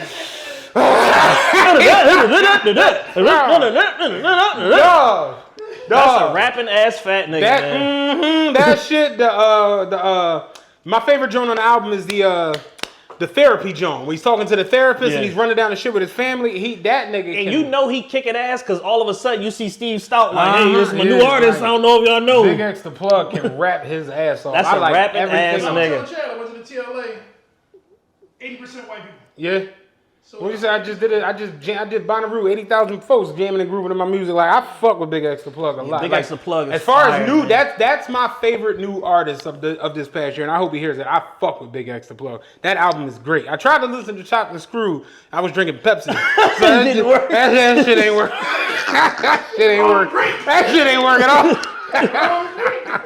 That shit ain't work at all. But that Chop and Screw shit I can't get down with. But the regular joint, that Leave Me Alone, the 2 a.m. joint when they remixed Ron Isley, everything on that album to me was dope. I fuck with Big X the Plug. You know what I'm saying? My two personal favorites album of the year, Future and Metro, the first go around, We Don't Trust You. Songs like Claustrophobic, fucking Like That is on there. What else is on that fucking album? Everyday Hustle with Rick Ross, Lion Ass type shit is on there. Like banger after banger after banger. And then Schoolboy Q, Blue Lips. As far as like a cohesive project, a West Coast sounding project, a man reflecting on his life and decisions and fatherhood versus gang banging and like it's such an amazing piece of work, and because Kendrick put G and X out, it got completely fucking overshadowed. But shout out to NFR Podcast because they gave it their album of the year. That was big because I haven't seen no big major blog or whatever. I listened to Blue Lips a good 4 or 5 times, and I'm like, yo, Schoolboy Q, he's just a good rapper. He's just a good rapper. You could just tell he's a good-natured person. Yeah. You know what I'm saying? He believe in what he believe in, and he be on what he be on, and he don't make no motherfucking ifs, ands, or buts about it. Right. And I like that about Schoolboy Q. And I feel like this year, to your point, he got the AZ treatment this year. Where it's just like, I'm all that, but it's like, this nigga, you know what I'm saying? Well, like, and that's just the reality. And I think Schoolboy Q, if he drops that album last year, it's like you're having a totally different conversation. Completely different I think the sales on it are different. It gets pushed in a different manner. It's just totally different. For me this year, and I'll keep it a buck with you, I think Mixtape Pluto might be better than the first two the first few. Mixtape Pluto was fire. It's awesome. And Plutoski is a masterpiece. But it doesn't have the world building around it that it's cohesive. It's great. It's solid. It's great top to bottom. But it doesn't have a big enough of it doesn't have a grand slam on it. No. And when your album has multiple grand slams on it, like that type shit. Everyday Hustle, like it's hard to beat. It's hard to beat. So for me, I'm looking at it like it's We Don't Trust You. I think Glorilla deserves a nod. She definitely deserves a nod. And if I'm just going off of sheer talent, I would say Schoolboy Q or Big X the Plug. That's just the rapping shit that I like. Right. And I like Vince Staples shit too. For me, it's We Don't Trust You. It has to be. I can't. I physically just can't. I've watched several different people give their albums of the years, and they try to make, because if you really think about it, you know what I'm saying? Lazy Bone. Now hear me out, because Lazy Bone came with a bang. Like they try to do all of that shit. And it's just East 99 Reloaded. Like no, we're not. Yeah, we're not doing it. Yeah, we're not doing it. Yeah, and also we owe Future one. Because we gave Pusha T his Almost Dry album of the year over I Never Liked You. Mm-hmm. And I don't know about you, I got a lot of backlash for that. Motherfuckers were highly upset. They know not to talk to me. They were highly upset. Yeah, listen, I kind of walked in knowing, I'm like, if you don't try some Adunde shit with Kendrick Lamar and Schoolboy Q, I was gonna get that shit to Future and Metro, and I don't even like Metro, but I'm like, the album it's too much around it. It's too much of a world and it's around too well produced on top of that. That album is essentially like the Powerverse right now. It was like they got 5 off shoot albums behind, and they got a tour behind. It's too much done behind that. Yeah, you probably talking about 150 million in economy between what the labels made, what these niggas made, and all this shit. It's the introduction. It's like that. It started all of this crazy shit. Yeah. Who knows what happens if Future just say I'm chilling this year too? Right. You know what I mean? So who knows? Like Future sold that catalog. That nigga said it's time to get back to work. Straight up, man. And put out 3 bangers, man. Shout out to Future for running the year too. Yeah. There's been a lot of publications and Apple Music and this giving Kendrick Artist of the Year. Suck my dick. And I like Kendrick a lot. We not gonna play that game. A nigga can't put out 3 #1 albums in a year and then y'all say, oh, but this nigga's the Artist of the Year. It don't even work that way. They was giving Kendrick Artist of the Year before he dropped the album. Like, I'm just being real. Yes, like Apple did. For sure. And it's like, yo, motherfuckers are so unwilling to offend Kendrick's fan base that they are just giving him everything because they know it's going to be championed, they're going to share it, they're going to circulate, whatever. And it's like, no. No. They don't want to piss him off. Can you imagine getting hit with a Future got more #1 albums than fucking everybody except fucking Jay-Z, I think. Yeah. Every artist of the modern era, he has more #1 albums than he got 11. Mm-hmm. We not gonna play these games and just keep disrespecting my man time and time again and just trying to find ways to give other niggas his accolades. You piss off a Kendrick fan, you might get hit with a piece of quartz in a sock. They go right upside your head with a fucking rock. Real shit. Well, we're gonna take a quick break. We're gonna come back. We're gonna knock out some more categories. Y'all stay tuned. We'll be right back. Don't go nowhere. Bong. What up? We back.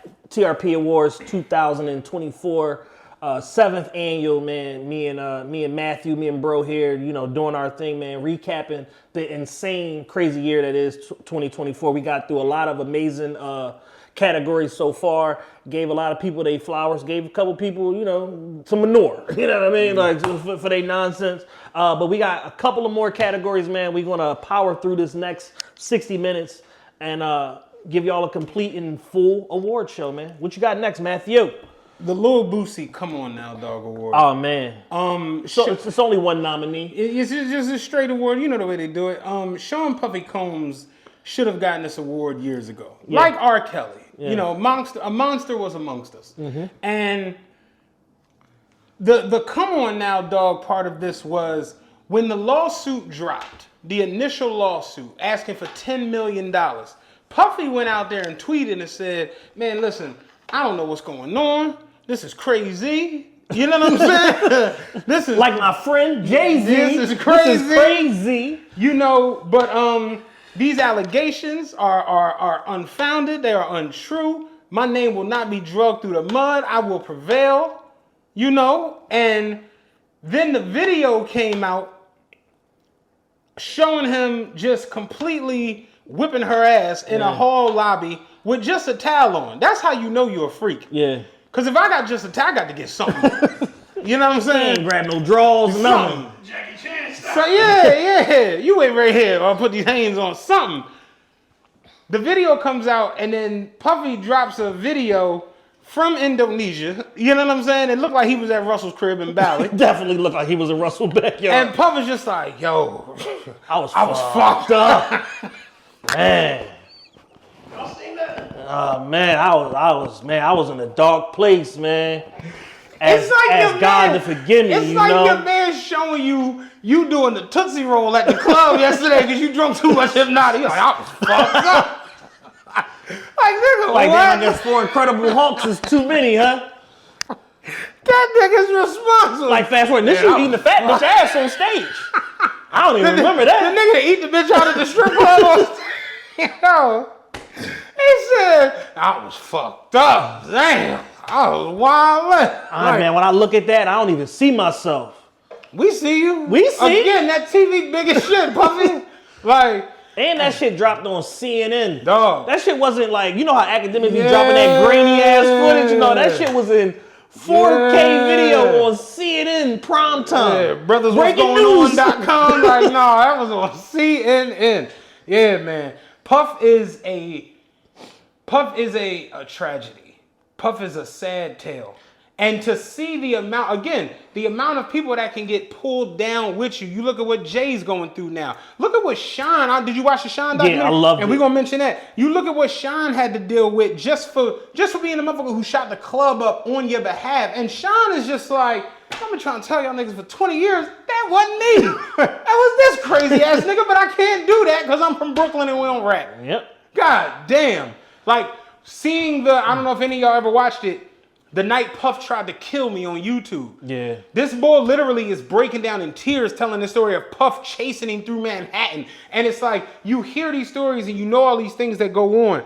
But to see it in 3D, in 1080p, the way we saw that Cassie video, and this come after you said, man, I don't know what the fuck Cassie talking about. Yeah. I'm going to give it a bread. This some money grab. This some bullshit. I'm going to give it the money, but she tripping.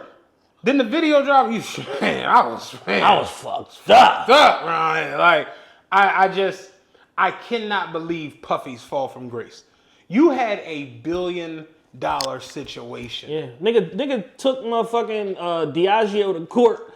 They said, bruh, like we paid him $1 billion They said we over gave 14 you years. $1 billion. Cash. They had, I was reading the joint. It said that he had $30 million in budgeting. Just straight budget for one side. Then they gave him another 30 for another. But I'm just like, Puff was getting 60 M's a year just straight budget money. Yeah, you know what that nigga said? Take these niggas to court. Yeah. Racist motherfuckers What giving me all this I think, money. I think Jay with his situation kind of made him say, well, he sued Bacardi. And Bacardi just caved. I'm going to sue these motherfuckers. And they like, wrong, freak. I know what you did last summer. Remember that video that went viral on Twitter back in the day? Surprise, motherfucker. Some Dexter. Some fries, yeah, motherfucker. Some fries, motherfucker. Like, yeah, man. Puff thought shit was sweet and it wasn't sweet. And when your kitchen not clean, you got to watch who you offended and who you pissing off. He thought it was sweet when it was Splendor. Yeah, man. Yeah. Like, it looked like sugar. Yeah, man. Don't taste like it. Shit ain't the same. And it's just, it sucks because here we are with another black great falling from grace where it's like, goddamn, like, literally the other day, I was at the gym and they was in the, like the little turf area in the gym and they got like music be playing in there. So I came in there and I guess the Bulls playlist, he had a playlist and he had Last Night on the playlist. Okay. And it started to come on, with Keisha Cole. It started to come on and I'm, I like, cause that's a group. Them shoulders move. And literally the girl ran up and hit next. And I was just like, and it went to like NSYNC, blah, blah, blah. I'm like, bitch, what you doing? And it's just like, yeah, like you can't even play Puff music out loud no more. Not at the end of not the song where at the end he's like, bitch, answer the phone, I'm gonna shoot that fucking crib up. It's just like. Yeah, because then when you realize he was actually doing that. I thought it was a documentary. Oh, this is based on a true story. Like, yeah, man. Puff is a sad case. And the saddest part is, He had every reason not to be. Mm-hmm. You got the money, you got the influence, you got the power, you got legacy. You got it all. You're American royalty. You got it all. You got a harem of bad bitches. You got babies by all of them. Like, you had every reason not to be a motherfucking monster, and you just chose completely different. Yes. And you an equal opportunity harasser, abuser, freak, and all of that because you got more cases now from niggas than fucking females. That's the crazy part. So you just out here just fucking buttholes like it's going out of style, like it's hotcakes. Yeah, man. Yeah. It's power is dangerous. You know, and we got a situation brewing right now at the gig where it's just like somebody's on a power trip and it's like it's gonna get you in trouble because the problem with being on a power trip is you're doing something to try to like fuck somebody over, but you don't realize you're fucking somebody else over. And once that comes out, it's like, well, how you gonna fuck him over just to do that? Exactly. But then that messes me up. Yeah. And that's the problem. When you're on a power trip, you're not even thinking rational. You're not even looking around. Yeah. Because your power trip got you kicking somebody in a hotel hallway, not thinking that, yo, this ain't the microtel. It's cameras in this joint. Yeah, you ain't at the Blue Moon. Yeah, I'm at the Summit Inn. Like, no, nigga, this is the fucking Ritz or some shit. But I booked the whole floor though. That as if that matters. No situational awareness, a complete and utter lack of empathy for human life, and you know, just a general disregard for his fame, his blessings, and his celebrity. Just a stupid ass man. Too short, crazy ass man. On your song, crazy ass man. Like, yeah, man. So the Lil Boosie Come On Now Dog Award is to Sean Puffy Combs. Dick swinging in a towel. Going full Greg the Hammer Valentine on Cassie. There's no other response when you see $10 million lawsuit, Puff vehemently deny those claims, video come out of him doing everything that's claimed in the lawsuit, and then him saying, man, I was fucked up. It's just, come on now, dog. Come on now, dog. Like, what the fuck you talking about? And Puff is in jail. He offered up 50 M's. Puff offered the passport for the baby. Yeah. They said no. Don't nobody go nowhere. That baby can go wherever the fuck she wanna go. You can't. You can't, you bitch. Do you know how crazy you got to sound coming into them people's office talking about, I'll give you $50 million, wear an ankle monitor, put a 24-hour, 24/7 live stream on the crib, and give you the baby's passport. And they like, no. This. Now we gonna pass Mr. Puffy Papa Diddy Pop. Yeah. Lay down. Lay your ass down on that cement bunk, bitch. Lay down. Yeah, man. Puff is an idiot. And again, why not just skate off with $600 million and be out the way? Yeah. Why do you go get to 7, 8, 9, $1 billion and R. Kelly, like at no point in your 25-year reign did you say, all right, I've chained enough hoes to the radio. Right. Y'all made one too many women drink piss. Yeah, it's time to settle down. It's the power. That's what I'm saying. Yeah. The power is it's a drug. It's intoxicating. And it makes you move in a manner that just doesn't make sense. You done got Jay all jammed the fuck up. Beyonce had an amazing performance at the BT. What's it? The NFL Christmas They cut Day. it in. It's his own thing now on Netflix. 27 million viewers, highest viewed thing ever on Christmas Day, whatever. And they posted the performance, and all the comments is just, yeah, but you were rapist and you did. And I'm just like, yo, this is just nasty. This is a nasty rhetoric that's just around. Yep. Alex Spiros, who's a phenomenal lawyer, you didn't help with the Jay isn't friends with Puff. It's like, why they got 9,000 pictures together? That goes against everything Jay-Z stands for. You know why? Jay-Z says, I'm not Joe with niggas. I ain't no industry nigga. Exactly. It's hard to get to Jay. Right. Bleak say that. You can't just get to Jay. You can't call Jay. Jay, you know what I'm saying? Look at the way Elliot Wilson and Nori and all them act about Jay just reaching out or sending a text. So it's like, if you can't just get to Jay, and Puff got 9,000 pictures with the man, and y'all at the Rock Nation y'all brunch something doing the toast, y'all more than friends. Yeah. I mean, y'all more than associates.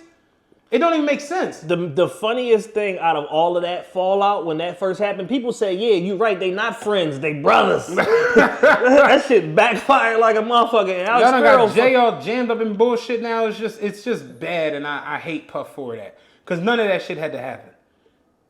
You could have just kept the hits coming, kept the music rocking, Kept dating fucking Carisha. I saw one of those, there's a nice theory you weaved together, brother. I saw one of them on Reddit the other day where the guy was saying, no disrespect to Biggie. Biggie's great. Biggie's one of the best rappers ever. I got him as the best from my era and shit. Biggie's that nigga.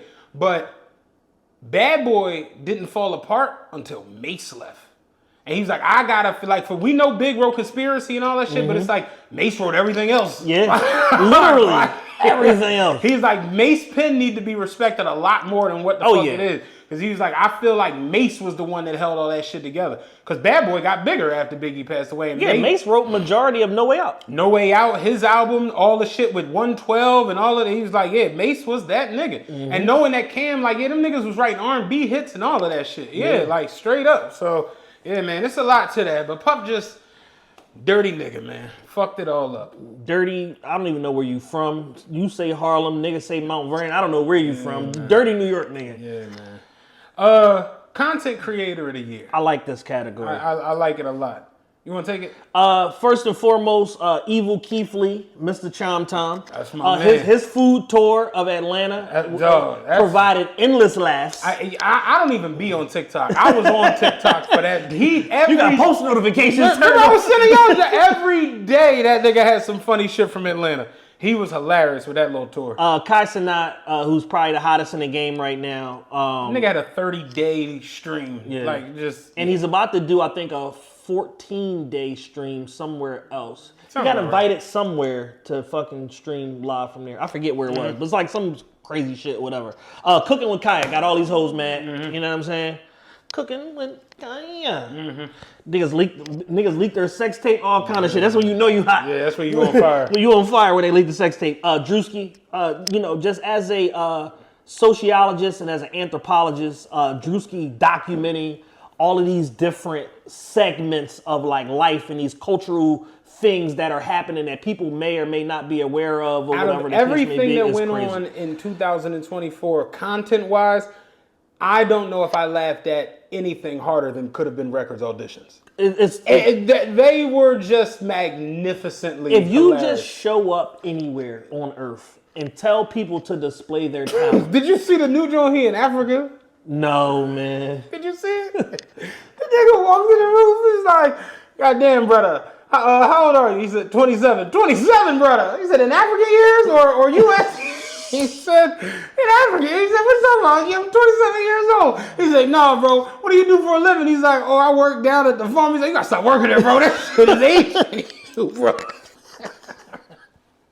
I was like, what the fuck is wrong with this? Drewski is the second naturally funniest person on Earth. Kevin Hart is number one. Them two together are outrageous, dog. Outrageous. Them during that Mafia Fun part of that stream. God. Oh my lord. Drewski and Kevin Hart are hilarious. It almost feels like it's real. Like low key, my homie was like, I low key want to see them in a movie together. I'm like, yo, they are funny as shit together. Just the way they play off each other. Because Kev can't stop laughing at him. Because Drewski's so silly. When the bull jumped up, because it was like a dyke chick, he jumped up to grab her and he was like, oh, he doesn't know. Listen, brother, you can't do that. He's like, I know they got beards and mustaches. They take pills for that. Fuck, what the fuck? He's like, he doesn't know. He doesn't know. Silly as shit. Oh, man. Calamar White, OCDA. This nigga, dog. OCDA is a made-up organization where you send it, if you have a problem with your boss or somebody you work with, you send him your complaints and then he come to your job and curse your boss out. Yo, and he short with the shit like, no, because they said your breath stink. They said you be talking that bullshit. He be wilding in the people offices. Dog, he was like, he went to one joke. He was talking to the bull. Was like, yeah, people, the chick, all the women here think that you be doing too much and that you be sexually harassing them. And then the lady came out was like, you need to get the hell out of here with that bullshit. He was like, you must be Trisha. She's like, how you know my name? He's like, because it was like, Trisha got 2 necks and she always on some bullshit. And you got 2 necks and you on that bullshit. That nigga is crazy. You must be Trish. You must be Trish. He's silly to the motherfucker. He's another one that kept me laughing like a motherfucker. He's on hilarious, TikTok. man. He's funny as shit. I show Speed, phenomenal content creator, especially in and around like the sports world. And shit I was about like to say his stronghold is more international. Yes, because he be in Portugal, Italy, Istanbul, getting mobbed, chased down the street, and all that crazy shit. Here they don't give a fuck, but like over there, he's that nigga. Yeah, nigga chase him in a rowboat. Dog, straight up in a rowboat. That's Speed. Yeah, him in Japan and Korea dog, and Taipei and all that shit. Crazy for him over there. And then XQC, he had the Drake stream or whatever a couple of weeks ago or whatever. Very smart, sharp guy. He's a kick streamer, white guy or whatever like that, and he's got the bag. Apparently him and Cenat got into some money shit, and he's like, I got whatever you got, I got that in a box or some shit. He said, I got the whole AMP's net worth in a box in my house. Yeah, like the boy OGTP from Atlanta, he worked in the music industry. He said, damn, going band for band with white people, dangerous. They might have 300,000 they aunt gave him 30 years ago. Dog. Like, that shit dangerous. Yeah, that's real shit. Yeah, going dollar for dollar with somebody white is crazy because what if you're the descendant of George Washington? And I just don't know. Like, yeah, that's the funniest shit. Got the crown jewel in your house and shit. Remember when Power Ghost, he was like, what's your name? He was like Braden Weston, like the library and the swimming pool. And it's like he in there selling drugs, traffic, his family own everything. Well, band for band, white people dangerous. Straight up, real. Who you got in this? It's Cenat. T-Mobile commercial. Let me say this now. Okay. Drewski is just so much of a like lightning rod of just everything. I fuck with Chime Time because this nigga's doing this shit with literally a phone. That nigga had a ranch fountain in his car. Dog. He had ranch fondue in the car. I watched the joint the other day. That nigga bought an Ethiopian platter. The platter this big. He's like, let me get my jaw. That nigga got a fold-out table that come across his lap in the car. I was like, yo, what the fuck, man? He got this big-ass fold-out table. Dog, the platter was humongous. He was fucked. He doing that shit with just a phone. Yes. You gotta respect the nigga that's doing it with just a phone. I fuck with Chime Time. But Cenat is just like, damn. That's what you gotta say to, like, he took young urban content creation to another level. And he's not even, he's young, but he's like, hearing him talk, did you see when he was talking about the watches? Yeah. And how it is an investment on getting you into certain conversations. Absolutely, getting you certain rooms. Like, he understands that. Yeah, he's very centered for a young man. Like, he's not worried about a bust-down Cardi. Yeah. This nigga's buying perpetual calendar APs and shit like that, where it's just... Somebody the other day I saw, I forgot who it was, but he was basically saying how going to get the Richard Mille is not just, it's the buying of Richard Mille. It's like, my Richard Mille has cracked conversations that no other watch could. Absolutely. And hearing Cenat say that, seeing him talk all the young niggas about credit and investing and this and it's not just get the bag so we can stun on these niggas. Right. So it's like, I fuck with Cenat. Yeah, and that's why the RM67 is on my list. I told you, I love that 35. I love it. I absolutely love that RM35. So yeah, it's Cenat, man. Congratulations on a phenomenal year. Just continuing to break barriers, sponsorships, TV appearances, all types of shit, man. Congratulations to Cenat for winning TRPE Content Creator of the Year. What we got next, Matthew? Hold on, I'm trying to get Dan some medicine so he don't faint over there. So I'll check out during the... Because he over there going through it. I know everybody dealing with that shit right now. I want to do a category that we switched up from the last couple of years. We tend to always do the best sneaker of the year, but sneakers as a whole stunk this year. Yeah. So I say, let's do the worst sneaker of the year. Something totally different, because everybody tries to find a top 10, a top 20 and shit like that. Let's do the worst sneaker of the year. I told you I had a nice theory that I've weaved together. Okay. Let's come with it. Pause. For me, they're over on that tray, she said. For me, I was having a conversation with somebody the other day about sneakers, and he was just like, yo, do you think this is a good price on these? And he was talking about the Travis Scotts, the new brown ones. The brown ones. I love them, by the way. And I'm like, honestly, at this point, Travis Scott's might be the only sneakers that actually have like a resale value that goes up and continues to go up and stays up. Travis Scott shoes are legitimately an investment. This is the only shoe that you can buy at a price, wear, and then resell for approximately 65 to 150% of what you paid for. Right. It's a complete anomaly, especially amid Nike struggles where everything is on sale. Even they reissued the fucking copper phone posits. They on sale. Mm-hmm. Everything is on sale in Nike's product line. It's the one product that continually sells out and outperforms the market. And it's funny because I'm having a conversation with him and I'm telling him, I'm like, if you get a Trav, you good. If you don't, God bless you. Yeah, you cooked. You fucking cooked. Like, God bless you, brother. Hold on, I'm trying to find Dan and some motherfucking. There we go.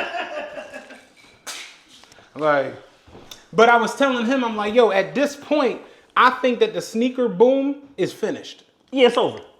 And I told him, we won't be back to normal. I told him, at one point, people were routinely spending $600, $700, $800, $900, $1,000 for sneakers. That's over. It's done. And I told him, Two. I told him, I'm like, yo, at this juncture, if your sneaker that you're selling don't start with 2, 3, or 4, no one is spending $500 on a sneaker. It's just not happening. No. And I told him, I'm like, yo, I can show you my watch list on eBay. It's mad sneakers that have been on there for over a year. Yeah. But the price has a 6, it has a 7, it has an 8, it's going to stay there. Remember the Slate Bembry, the Water Be the Gods? Mm-hmm. Remember you got them. Remember I was like, yo, I love them, I want them, they just don't have them in a 15. Remember they was like $2,000? Mm-hmm. You know the Peace Be the Journey, the orange ones? The orange ones, yeah. Those didn't exist in a 15. Dude, he got them in a 15. They've been on my watch page now for like 6 months. He got them in a 15. He went $900 for them. The other day he sent me an offer for $600. I'm just like, no. Can't do it. They still sitting there. Yeah. He dropped the price down to $625, and it's just like no one's doing it. You know why? Because if I'm gonna spend $600, I can just go buy a designer shoe that I'm gonna be able to wear at 8 different functions, and it's gonna last longer because it's premium leather. Last 10 years. It's just the sneaker boom is finished. We killed it. We shot it in the foot. Yeah. So I told my homie the other day, I'm like, yeah, at this point, if you trying to get a sneaker off, your number, unless it's a Travis Scott, better start with a 2, a 3, or a 4. Good for all my sneaker people. Good sneaker resources, Soul Links on Twitter and Sneaker Twitter, SNKR_ Twitter. They have all of the new drops and they have all of the promotions and sales and all of that shit for when like Nike runs sales or sneakers and stuff, whatever. All the time. So that's like, those are my main 2 joints. I always check them before I go buy shoes. 900. They've been there for a year. Yeah, they gonna be there. 1900 for the Kryptonates. Been there for a year and a half.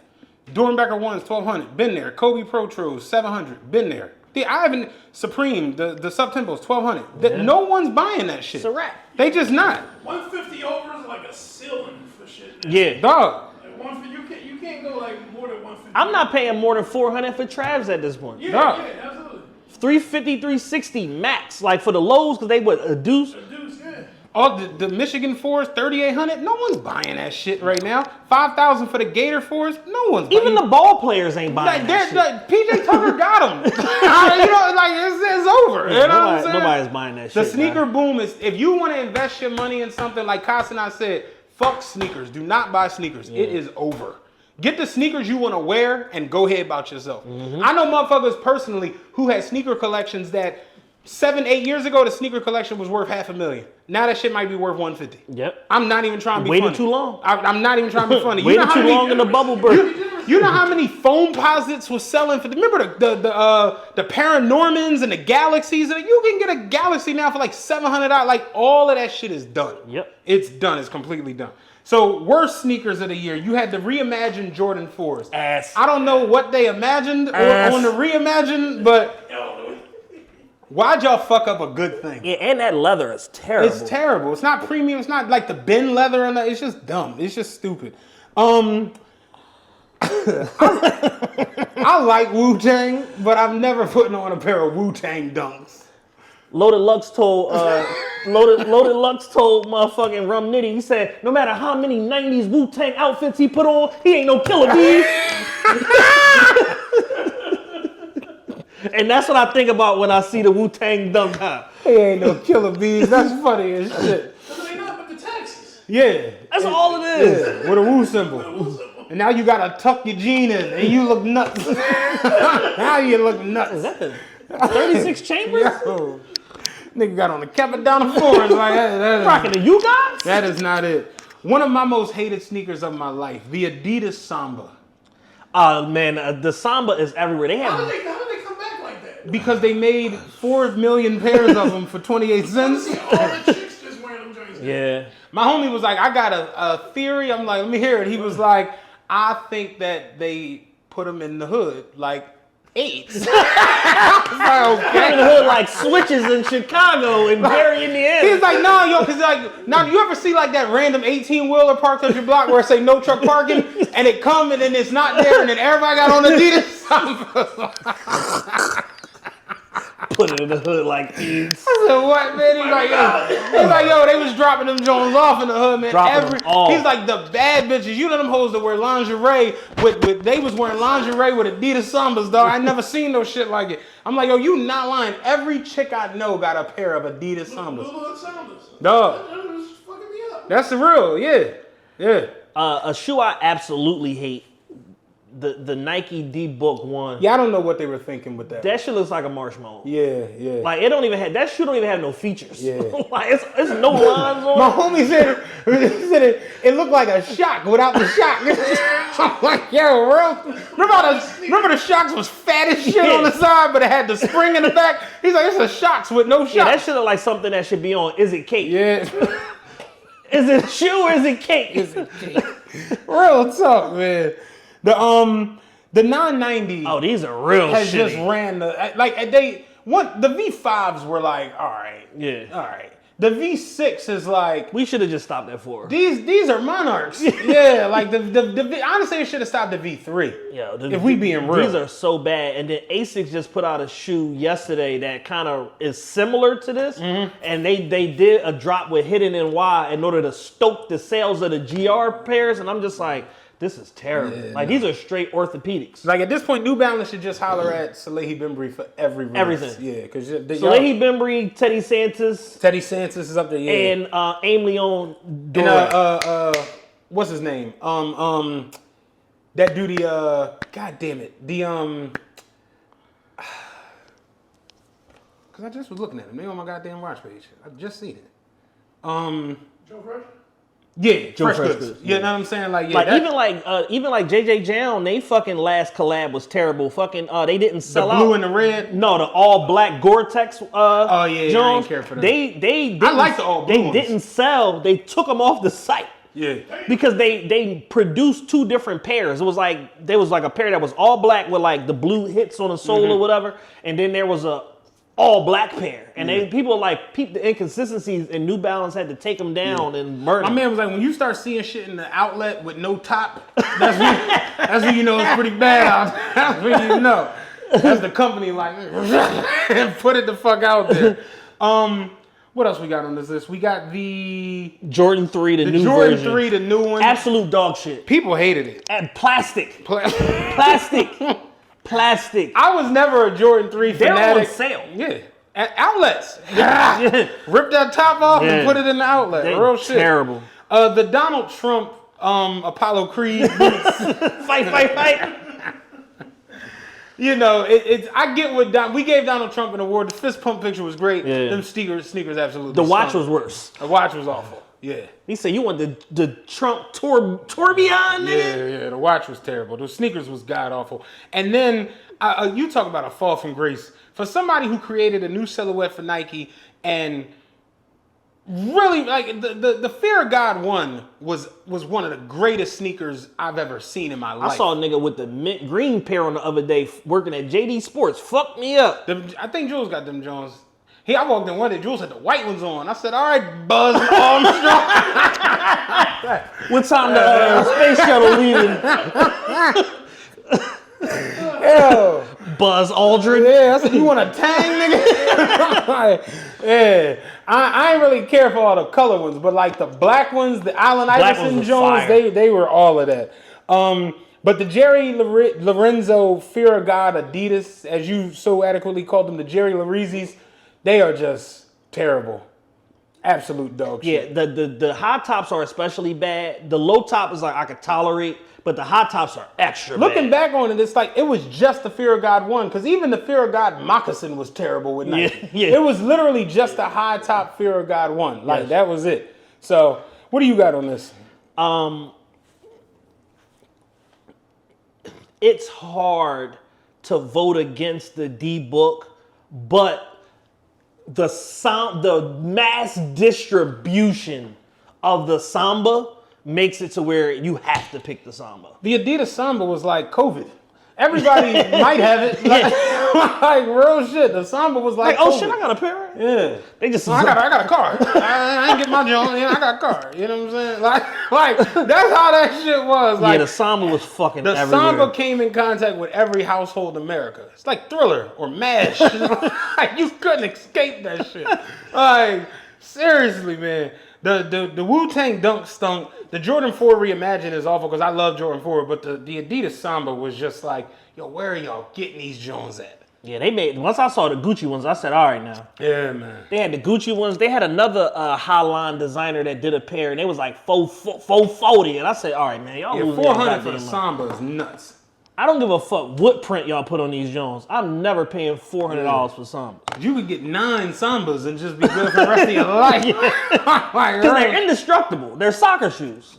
You can't bust them. Straight up, dog. Straight up. Straight up. I hate them. Unless you take a flamethrower to the Sambas, you can't break them. Even then, you might just power rate the fuck. So yes, worst sneaker 2024, the Adidas Samba by far. Okay. Throw them Jones on the wire. We got Matt's second annual. I've had it up to here. Oh man, people excited about this award right here, Jack. I've had it up to here with a lot of y'all. I'm gonna start this one out with Travis Kelce and Taylor Swift. Anything. Anything.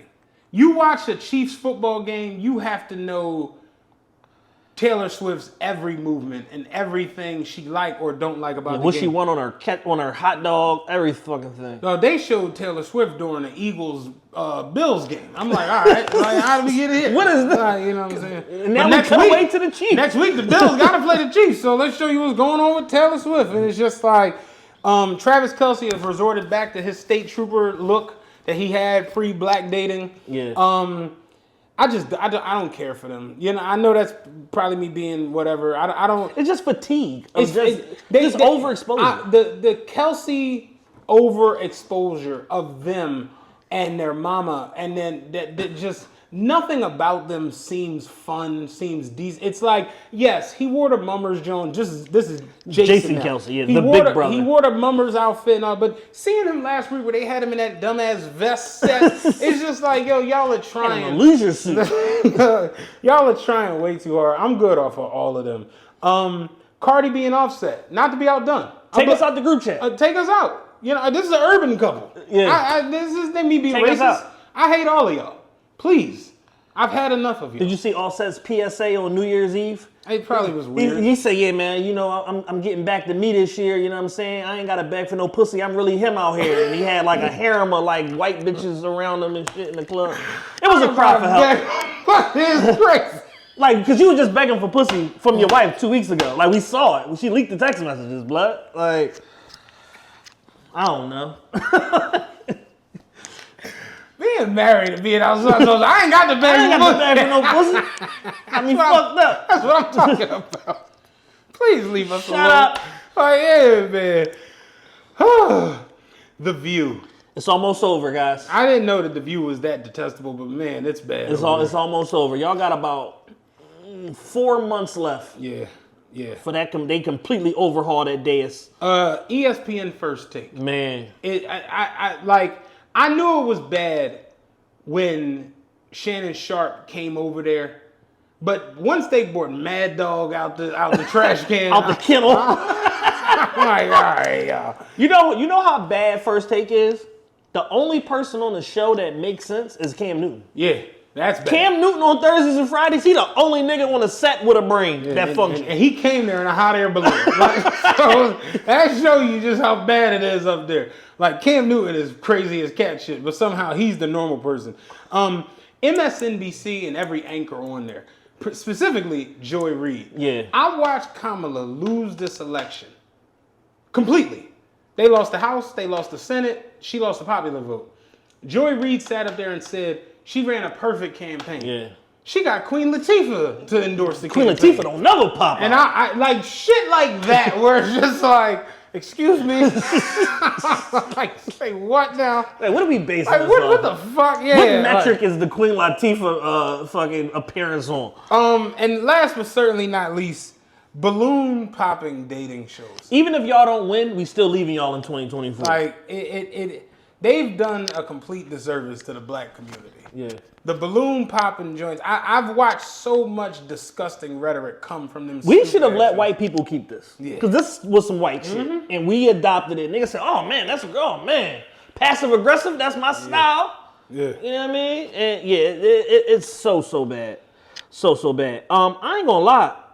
I'm good on a 6-way tie. I was about to say everything. I swear to God, I'm like, I think it was a pick. Like, it's just- no, we was just running this shit down. Straight up. in the first time in the history of the TRP where we got a 6-way tie for the Six-way winner. tie for everything. First Take, MSNBC, balloon popping dating shows, The View, Cardi B and Offset, Travis Kelce, and Taylor Swift overexposure. Yeah. Fuck all of you guys. Get all of that shit out of there. I'm gonna let you take this next one because it's your award. It's the Chad Man of the Year. Oh man. And I think it's so funny because your Man of the Year is always the person that gets under people's skin the most. Yes. And it's always so funny because it's poignant and it's on point. Yeah. And he deserves Man of the Year this year. 2024 Chad's Man of the Year goes to none other than one half of the Brilliant Idiots, lead of the Flagrant podcast, which is one of the largest podcasts on YouTube and on Patreon as well. Master comedian, thought leader, Mr. Andrew Schultz. His 2024 accolades include he sold out Madison Square Garden and the Staples Center. He dismantled Meek Mill and Kendrick Lamar in their respective battles. He interviewed Donald Trump on Flagrant. He boosted Flagrant to a top 20 global podcast, resurrected the viewership, and impacted the Brilliant Idiots podcast all through the election cycle, his back and forth with Charlemagne and all of that shit. So much so, Charlemagne is MAGA now. Charla is MAGA because fucking Andrew Schultz just was so on top of it, so poignant, made so much sense time and time again.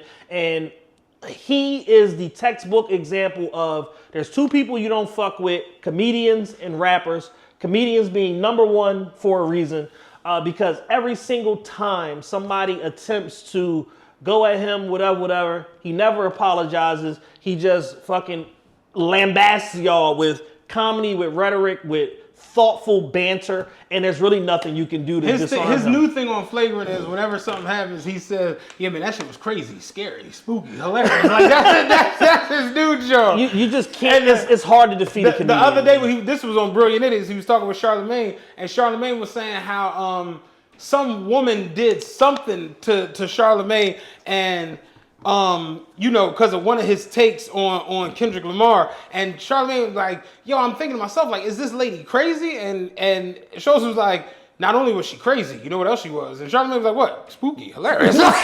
He's too good. Oh, shut the fuck up, man. He's too good. I knew it was bad when the Kendrick fans tried to say that he's a nobody, and when your comedy failed and now you got to come and try to gain some viewership off of Kendrick. And I'm like, yo, that man sold out Madison Square Garden. And one of the people said that to one of those, Yeah. deep One in of the those woods. K-bots.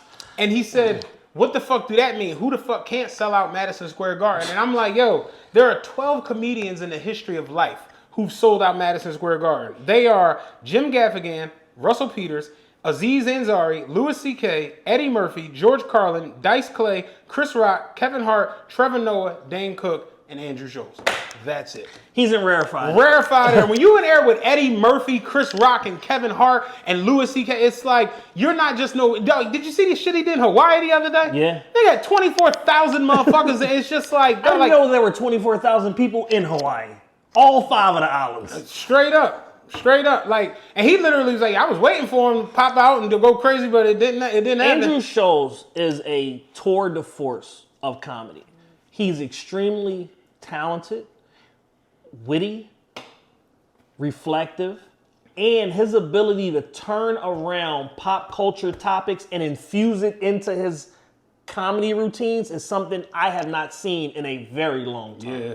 Like, as talented as Dave Chappelle is, and I'm not comparing him to Dave, but it takes Dave usually some time to ramp up, to build like a full set.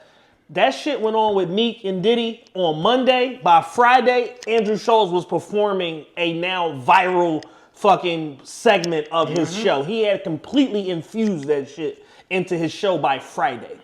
That's not usual. And he does all his own content, films all his own specials independently. Yes. Like, he understands the business behind it. Like, yeah.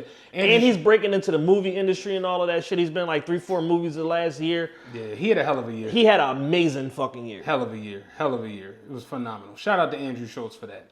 And since when did we start being so sensitive where we get mad at white boys for doing white boy humor? Listen, don't get me started with like that. We losing recipes, y'all. Like that always been a part of white boy humor. Like, it is what it is. We got another category here where this isn't just a straight award. This is an actual category where we have to vote on it. The best movie of the year. We actually have some films now because film is back open. Yeah. You know what I'm saying? Movies is back, baby. I'm telling you now, The Rock's movie isn't on here. Yo, I tried to watch Red 1 the other day. I cut that shit. It's pretty bad. Yo, it's so bad. Pretty bad. My girl said, what the fuck is this shit? And I'm quoting her. What the fuck is this shit? Cut this off. It's pretty bad. Where are the numbers? Did they recoup yet? No. No? Let me see. No, they still flip. That shit was in the movies for 1 week. And they put it right on Amazon for free.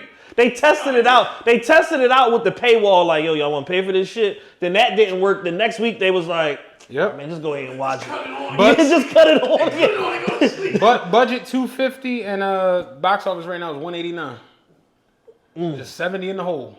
60 in the hole. Goddamn, Rock. Yeah. Rock, fucking Black Adam, and motherfucking Captain America in that joint is still flop. Yeah. That's bad. Yeah, because it's just a dumbass movie. It's a dumbass premise. It's a dumbass, everything Santa about security. Shut the fuck up.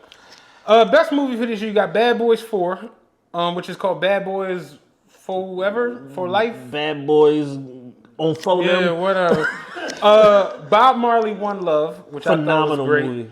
I really like this movie, Beverly Hills Cop, Axel F. I thought that was almost pretty good. I liked it. Yeah, I liked it. I thought it was watched pretty good. it, I think, twice. Yeah, I thought it was pretty good. I thought they did a good job with it. I don't think it's the greatest, but I think they did a good job picking up the storyline, giving him the daughter. They went and found Billy. They found Taggart. Yeah. I thought it had it. Even they had Jeffrey as the fucking boss. Now I was like, yeah, I thought it was pretty decent. Rebel Ridge. I did not watch this, but I heard it's great. Fire. I heard it's great. Aaron Pierre is the latest, British black actor that's breaking in. He's playing Shiesty looking nigga. Yeah, look very shiesty. Very shiesty. Plays Scar in the new Lion King. I thought he was Mufasa. I don't know. He played one of them niggas. One of them lions. One of them lions. Yeah, one of them lion-ass lions. Yeah. He's also being cast as Hal Greer in the Green Lantern series for the new DCU. Okay. So, like, he's kicking ass. He's young. He's only 30. Yeah. Very shiesty looking nigga. Yeah, very, very shiesty. Very untrustworthy. Equalizer 3. This is my favorite Equalizer. Really? He just posted up in a random town in Italy and started wrecking shit. I didn't like it. Plot. I didn't like it. There's no plot. It's just him eating a little pan pizza. 70-year-old Denzel stabbing niggas. I didn't like it at all. But I fuck with Denzel. Yeah, I've seen this shit like 7 times, though. You crazy as shit. I'd rather watch Red 1. You crazy as shit. I fuck with Equalizer 1 and Equalizer 2 a little bit. Like, it got goofy at the end with the whole shit in the rain. Yeah, but like, the rain in the Equalizer 3, it's literally him just walking through, like, a small Italian village just whipping ass. Leave these people alone. This shit is no context Denzel. Yo, straight up. The Honorable Shine. Oh man, A+++. Documentary wise, that was it. Hulu, y'all did y'all motherfucking thing with that They one, dog. killed that joint. Christmas Bay. For no other reason other than the fact that I'm in it. You know what I'm saying? If you don't get yourself your flowers, who will? I got to put in there. I went to the premiere and remember I told you everybody got makeup but me. Yeah. And when it came on, because they kept saying, "Oh, your skin is perfect. Your skin is perfect." Then the shit starts, and I'm like, "It ain't perfect." I'm like, everybody has this shine to them that I just don't have. And Kyrie like, you're thinking way too much in this. I'm just like, nah, everybody's shiny. Yeah. The problem is my eyes work. They working. I didn't get no powder. The computers is you know what I'm saying? And I know I'm ain't sorry. no powder. You know what I mean? But Christmas Bay had to go in there. I thought it was when you see it, you go, this is a funny ass storyline. Yeah. I thought it was very good. His son did a phenomenal job. I think his name is Kyrie Terrell too. It's his son, I believe. Sounds like some Kyrie shit. Yeah, Kyrie the eighth, some shit like that. But he did a phenomenal job. I mean, he has like to the point where I was hating because I'm like, I could have done his role. like he was fucking it up, and he did the theme song for the movie. Dope. And yeah, he's actually a talented young brother. He went to Kappa, I believe, and now he's in college. He's talented as shit. But he did his thing in the movie, and he had a bunch of funny ass little one-liners, and because the premise is he got to keep the secret that's going on. And he's like extorting them to keep the secret. It was funny as shit. But, and like I said, the theme song he did, I know bullshit. I thought it was Chris Brown. Oh, shit. Like, because it had that Chris Brown bop to it. Right. And he's really singing. And the shit ended. It was like Kyrie. I'm like, young niggas talented as shit. I was like, it's him too. I was like, damn, that was pretty dope. Deadpool and Wolverine Biggest box did all office success kinds of of the year. fucking numbers this year. Completely outkicked the coverage as far as I what didn't people even thought know it that was that's gonna do. Van Wilder in there. Yeah. Ryan Reynolds. Yeah, I was like, damn, Van Wilder came along. Remember And he wrote this movie too. Yeah, I didn't know none of that shit. I was like, he damn. wrote it, produced it from soup to nuts. Now this movie, I'd have to get Lee to come down. Oh, man. Her and Leah went to the movies 3 times. Dog, this shit is phenomenal. I don't know none of this Dune The shit. whole Dune universe, They phenomenal. love this I just shit. finished Dune Prophecy, the TV show. It's 6 episodes on HBO. But Dune 2, Muad'Dib, fucking Timothy Chalamet, he's the fucking man. I understand why he's punching dick in Kylie Jenner, because he's that nigga. Yeah. I didn't understand it at first. But after seeing the 2 Dunes and Willy Wonka and all of that shit, he's that nigga. Yeah, I didn't watch any. They love Yes. it. I haven't watched any of them, so I can't tell you, but they love The that storytelling, the cinematography, all of that shit, like, it's phenomenal. Is this a new age dude? Or New like age from dude. the 80s and shit? It's based off of that same storyline, but it's modern. shit. So Dune is definitely better than Red One. Oh, it's a million% better than Red All One. right, cool. I got 2 picks for 2 different reasons. I know what you got. You got I got- Bob Marley, One Love. Well, I got 3 picks for about 3 to different say. reasons. Bob Marley, One Love. I saw this in the movies. I watched it at home like 4 times. I absolutely loved it. It taught me stuff about Bob Marley that I didn't know. It added context. All of the fucking actors did a phenomenal job. My man that's playing Bob Marley was on the game back in the day, playing fucking safety and shit. You're gonna have to, because I know me, I'm biased. I'm gonna pick Christmas Bay, so you're gonna have to pick this shit. Honorable Shine, because Shine of was- the that was storytelling phenomenal. and encapsulating something that I've been telling people for 20 years, which is Shine is a fucking rap legend. Mm-hmm. Like he is a rap legend, a fucking icon, and I think they did a great job of encapsulating his story from him being in the streets to him, being a bike messenger, how that translated to him breaking into music, all of that shit. Is phenomenal. And then Dune 2. Considering everything together, I hate to do this to Bob, it has to be Dune 2. We're gonna have to go. yeah. I'm gonna pick Christmas Bay. Box office, acting, the level of actors that's in this shit, the storyline. What is it? A sci-fi movie? It's essentially a sci-fi movie. So it's like Star Wars. But it's more grounded than Star Wars. It's set in a future society. So in a future society, you have, basically Earth is uninhabited. We fucked Earth up. We had to dip. We had to go to these other planets or whatever. So now you have this whole interstellar planet jumping and all of this shit that's going on. And one of the planets is called Arrakis, which manufactures this chemical called spice that goes in everything. It goes in food. It goes in, it runs the machinery. All of that shit is basically like fossil fuel or whatever like that. So who controls the spice? Controls a lot of the commerce or whatever around the galaxy of all these different planets and shit. And they basically in Dune 1 set up the Atreides family to take over the spice trade so that they could eliminate their whole bloodline. Okay. So through that, the mother and then the son, which is Paul Atreides, Timothy Chalamet, they survive and get away. They kill everybody else in their family and then they get away and then basically go underground and become a part of this underground society and then take everything back. Okay.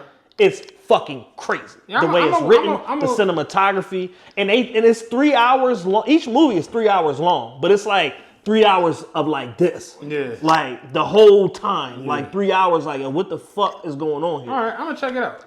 It's like Game of Thrones meets Star Wars. Okay. All right. I'm gonna watch the first one, see if I can get through it, and then I'll watch the second one. Doom 2. All right, telling y'all. We're gonna go Doom 2 over and Christmas. Doom 3 is coming out at some point. Sound like a hater.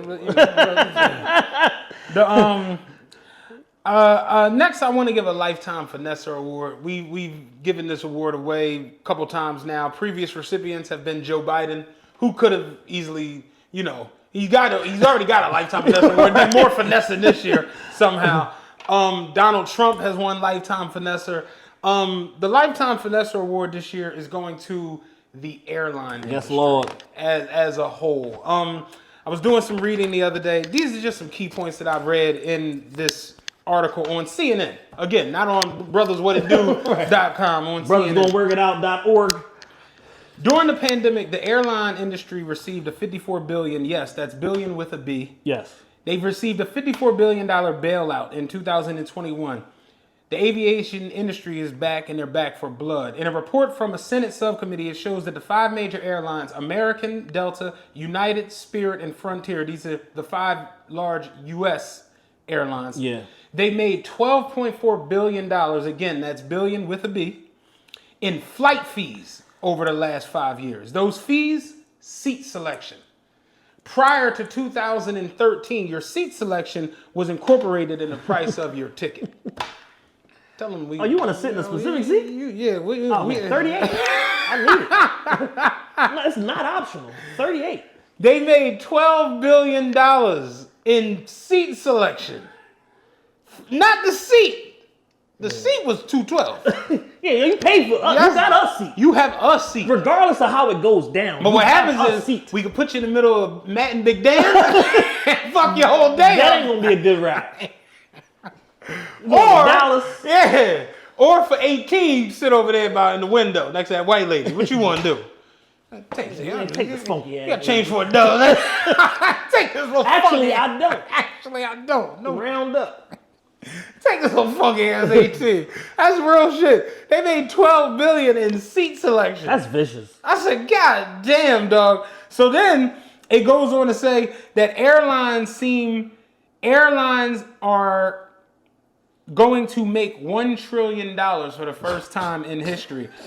This report comes from the ATA, which is the Air Traffic Association. It says that the airline industry will likely see its first ever $1 trillion revenue in 2025. Yes, that's trillion with a T, as they expect 5 billion passengers and the average price on a ticket increasing this year by $7. 5 billion passengers and the tickets all across the board are going up $7.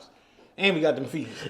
So they're projecting that this will be the first $1 trillion revenue year for the airline industry. Man, I watched part of that subcommittee shit. They was talking to the CEO of, I think, Spirit, and they was asking them to explain, like, all right, so you made $53 million in, like, what is this here? Oh, okay, bag fees. Mm-hmm. Okay, cool. All right, so explain this to me. What is the average cost of a bag, say for a carry-on and then for a check luggage? He was like, oh, well, the price very said that. So I'm glad you brought that up because that's my problem here. Why are there different prices? Mm-hmm. Like, it should just be one standard fee. Like, so if you book online, it's one price. Then if you do it at the counter, it's another price. And then if you ever make it to the plane and they be like, yeah, you need to check it here, they'll check it for free. But it's like downstairs it was $36. Yeah, it's so bad. No, it's insane. They just make the shit up. 22. Come on, Neff. How they do this 2 shit? for 40. I get 2 for 40. You know your gal don't want to carry a bag. That's how they do this shit, dog. Dog. After getting a $50 billion bill, and you remember during the pandemic, remember when them flights was $8 and motherfuckers was going to Tulum for $17 and all of that crazy ass shit? Yeah. Now it's like flights are back to where they're $600, $700, $800 routinely. First class is $1,000. You want to fly somewhere? It's crazy. So we reached a point where I'm just like, damn, like the airline industry has finessed long term. Yeah. So They played long game. yeah, they ain't playing it. Like they just doing the shit. They just making the shit up as they go.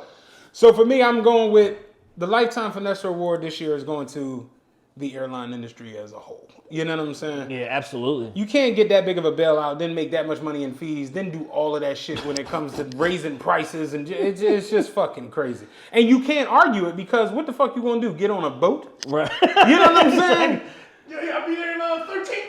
Yeah, yeah. Right now. Yeah, we wrapping around Panama. We coming up the coast. Yeah, you know the U.S. don't got control of the canal no more. We gotta wait. You know what I'm saying?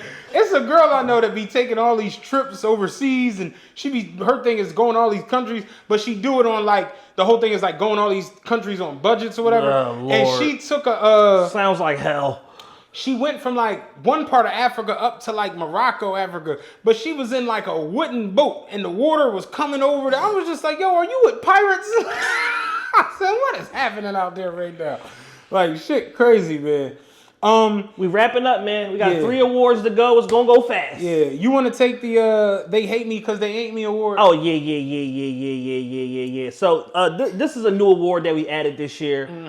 This is the inaugural They Hate Me Because They Ain't Me award, and based on her excellence, her popularity, her polarization, her fan base, her haters and detractors, all teaming up and meeting on a battleground called Twitter, constantly, all through the college season, all through her first pro season and all of that shit.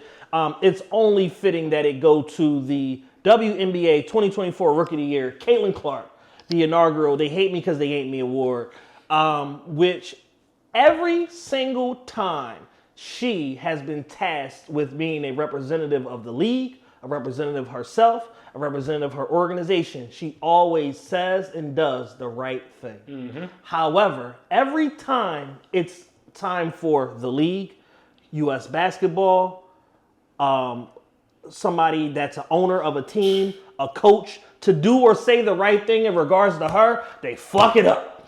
And at this point, I can't think of anything that's fueling this other than just pure hatred and jealousy.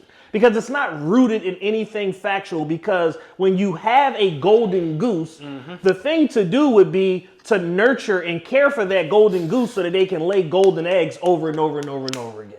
When she got Time Athlete of the Year and the owner of the Washington Mystics said, why give her Athlete of the Year and not give the entire WNBA Organization of the Year? And I'm League like, of the Year. that they don't have that award. Well, funny because we don't even do that. Years ago on Saturday Night Live, Keenan Kell was hosting Jeopardy, but he was Magic Johnson. And he couldn't read none of the things on the board. And one of the categories, he was like, it was literature. And he was like, yeah, okay, yeah. And the guy was like, I'll take literature for 200. He was like, we don't have that. He turned around and looked back at the board. Like, we straight don't have that category. We don't have, Time Magazine doesn't give an award away for League of the Year. Right. We don't have that. You know what I'm saying? But it's like your premier rookie, your premier new star who just broke the all-time scoring record of the NCAA wins Athlete of the Year. As a league, you're supposed to galvanize behind that. Yeah. Not come out and say, well, fuck y'all give her an award. The nut-ass rest of bitch. these bitches ain't. Like, what? I was blown away by that. So, yeah, Caitlin Clark really showed us what being hated is and how to handle it with class. She's so classy. Like, it's like, even if you don't like her as a player, even if you don't think she's the best player, you have to admire her class and resolve. This woman has the resolve of Martin Luther King Jr. because she's had every fucking negative slur, what do you call it? Every insult possible hurled at her. They called the girl Rick Owens. And in spite of all of that shit, she just keeps it classy and just focuses on the fucking game. That's it. That's it. That's all. She don't diss nobody. Even when they fucking bitches is elbowing her in her chest and hitting her with diamond cutters on the court, she's still like, hey man, tough competition, man. I'm a rookie. I gotta be prepared. Like, How do you say the right thing every time? Yeah, man. Straight up. A lesser person would have been spazzed the fuck out. Hell yeah. She's for sure. unflappable. Congratulations to Caitlin Clark. They hate me because they ain't me award. First ever. Every year we do a comeback of the year. Yeah. I said this isn't just the comeback of the year. This might be the comeback of life. Of history. You know, and y'all know who it is. It's 47. 47. And even if you hate him, don't like the politics, whatever. You gotta respect the I know our city council friends will skip over this part. I get it. You gotta respect someone basically getting thrown out of the White House, rushing the national capitol down the street, and then getting you have to in a weird way. That's American democracy. Yeah. They voted me back in that joint because Yeah. y'all stunk. You know what I'm saying? They said, well, DeSantis, he's a bitch ass nigga. He can't represent us. Get us crazy nigga another Y'all shot. spent $1.4 billion and couldn't get the boy out the way. And left people holding the bag a lot of time.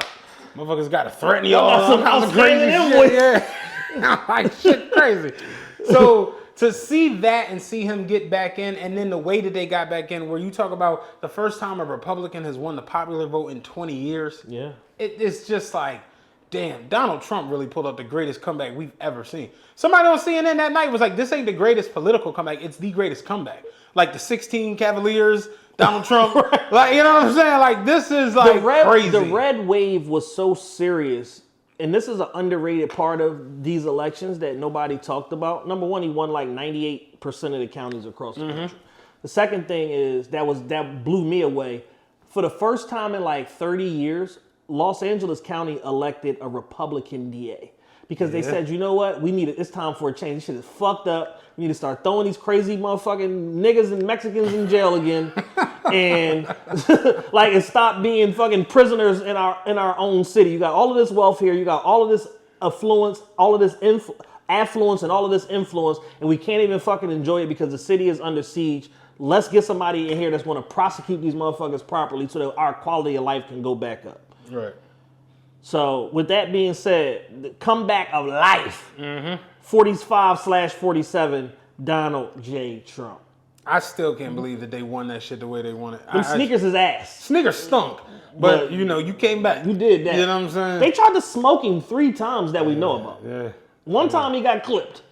Yeah. That motherfucker was hiding out. Other nigga was hiding out on the golf course in the brush. Did you see the Tesla blew up in front of the Trump Tower and shit? That shit was filled with fireworks. Yeah. It was all kinds of Roman candles and shit. Shoot, I was like, what the fuck? Only thing blew out was the glass. Yeah.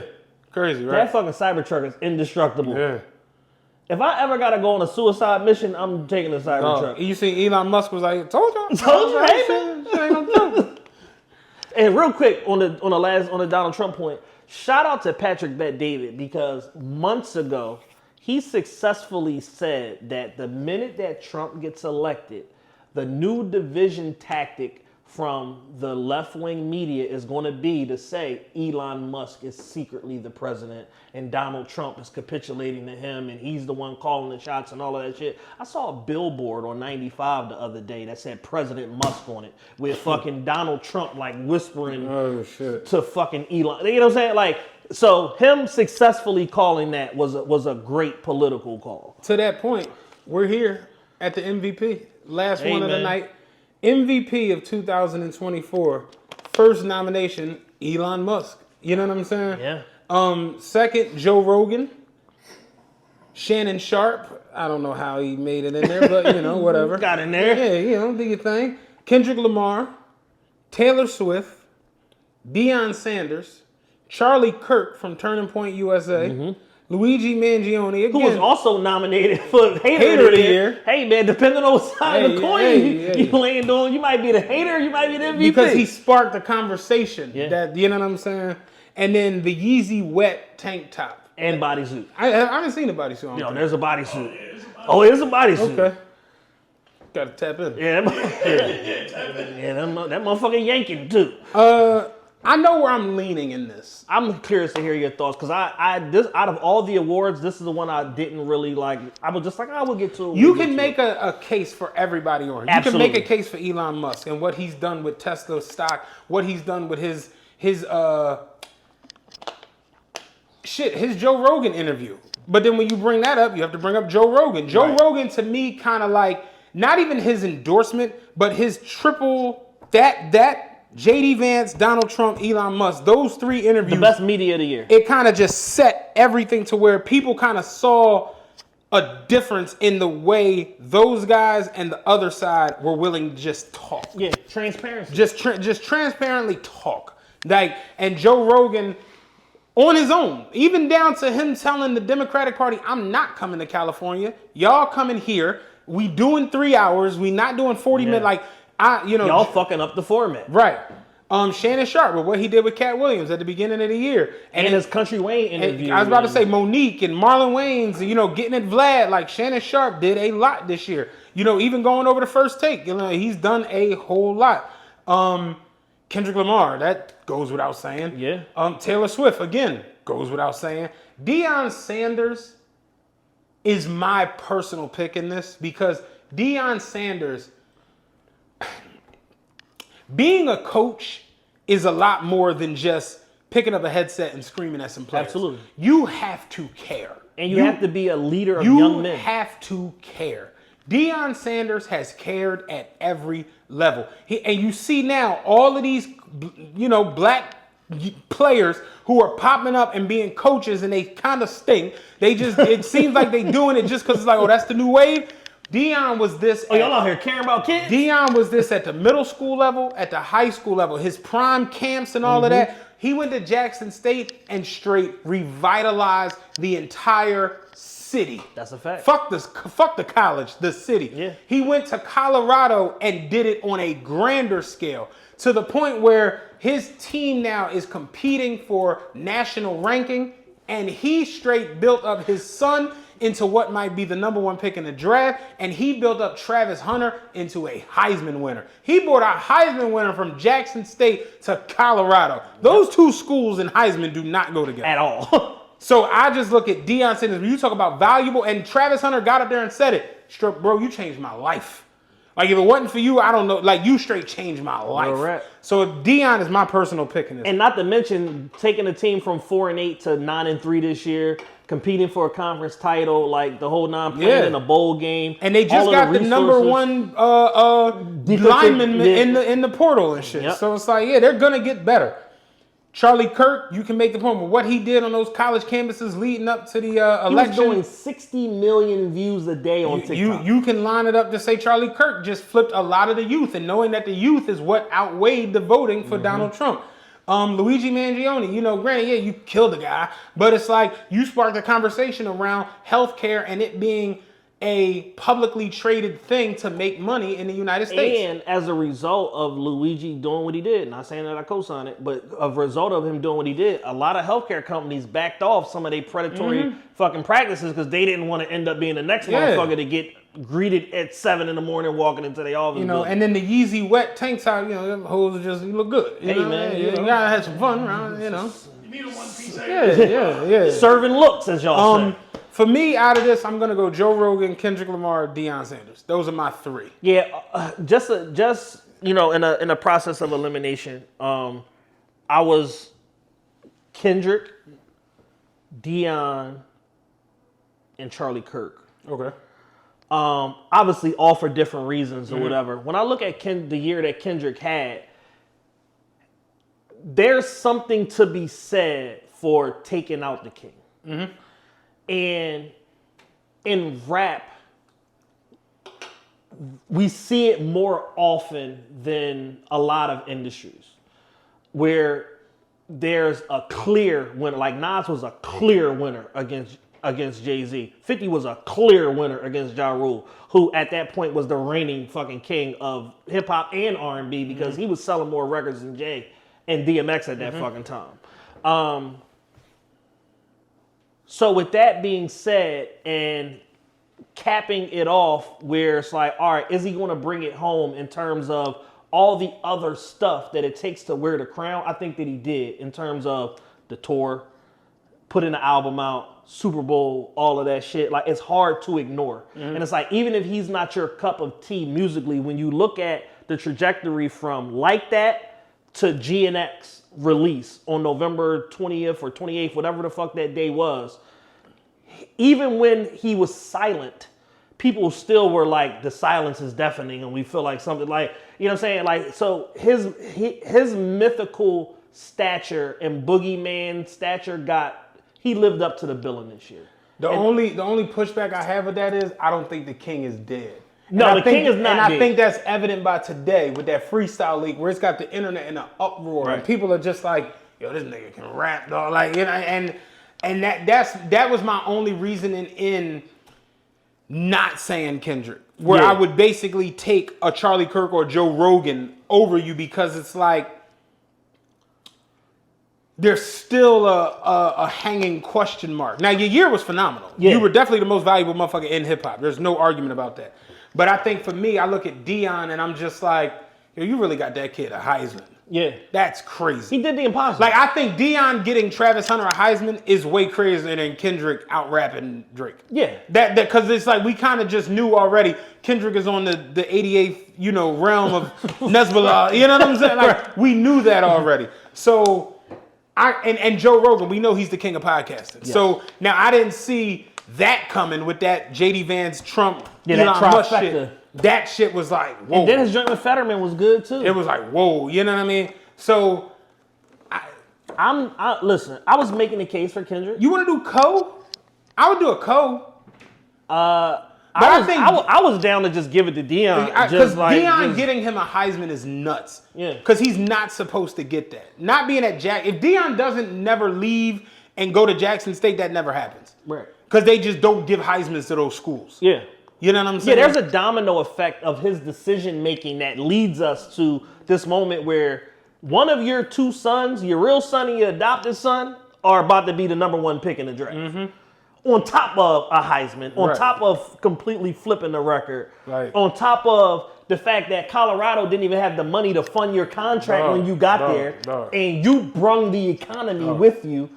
Seeing that Colorado games became like a play, it became like Wet Willie's in Miami. Yeah. It became like Cascade in Atlanta. Fridays, it became like you see me like it was like niggas taking these pictures in Colorado like hashtag niggas in Boulder. Yeah. It became a cultural fucking revolution, and it's like, and a lot of people fell off the bandwagon last year. They started losing. The Rock stopped showing up. Motherfuckers stopped showing up. And then this year, I gotta film this bad movie. Yeah, I got a shitty Christmas movie coming out. I gotta go do these reshoots.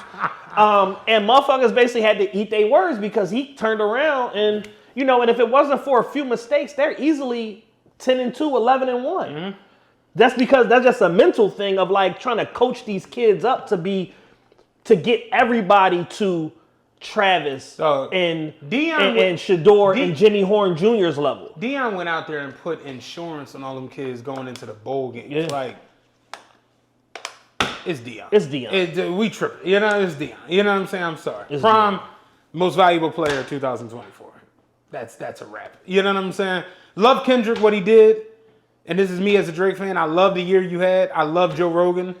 You know, I really felt Elon Musk. You know what I'm saying? Like, how can you battle with a stock that's going to be at 1,000 in a little bit? Right. Like, you know, I get it, but just what Deion has done for the betterment of youth athletics in football is crazy. And to see the ripple effect now where you got Mike Vick signing with this school, you got Deshaun Jackson signing here. Ed Reed tried it, but it was just like, and they flamed out in 2 weeks. All right, they say, y'all bitch ass niggas, this shit filthy.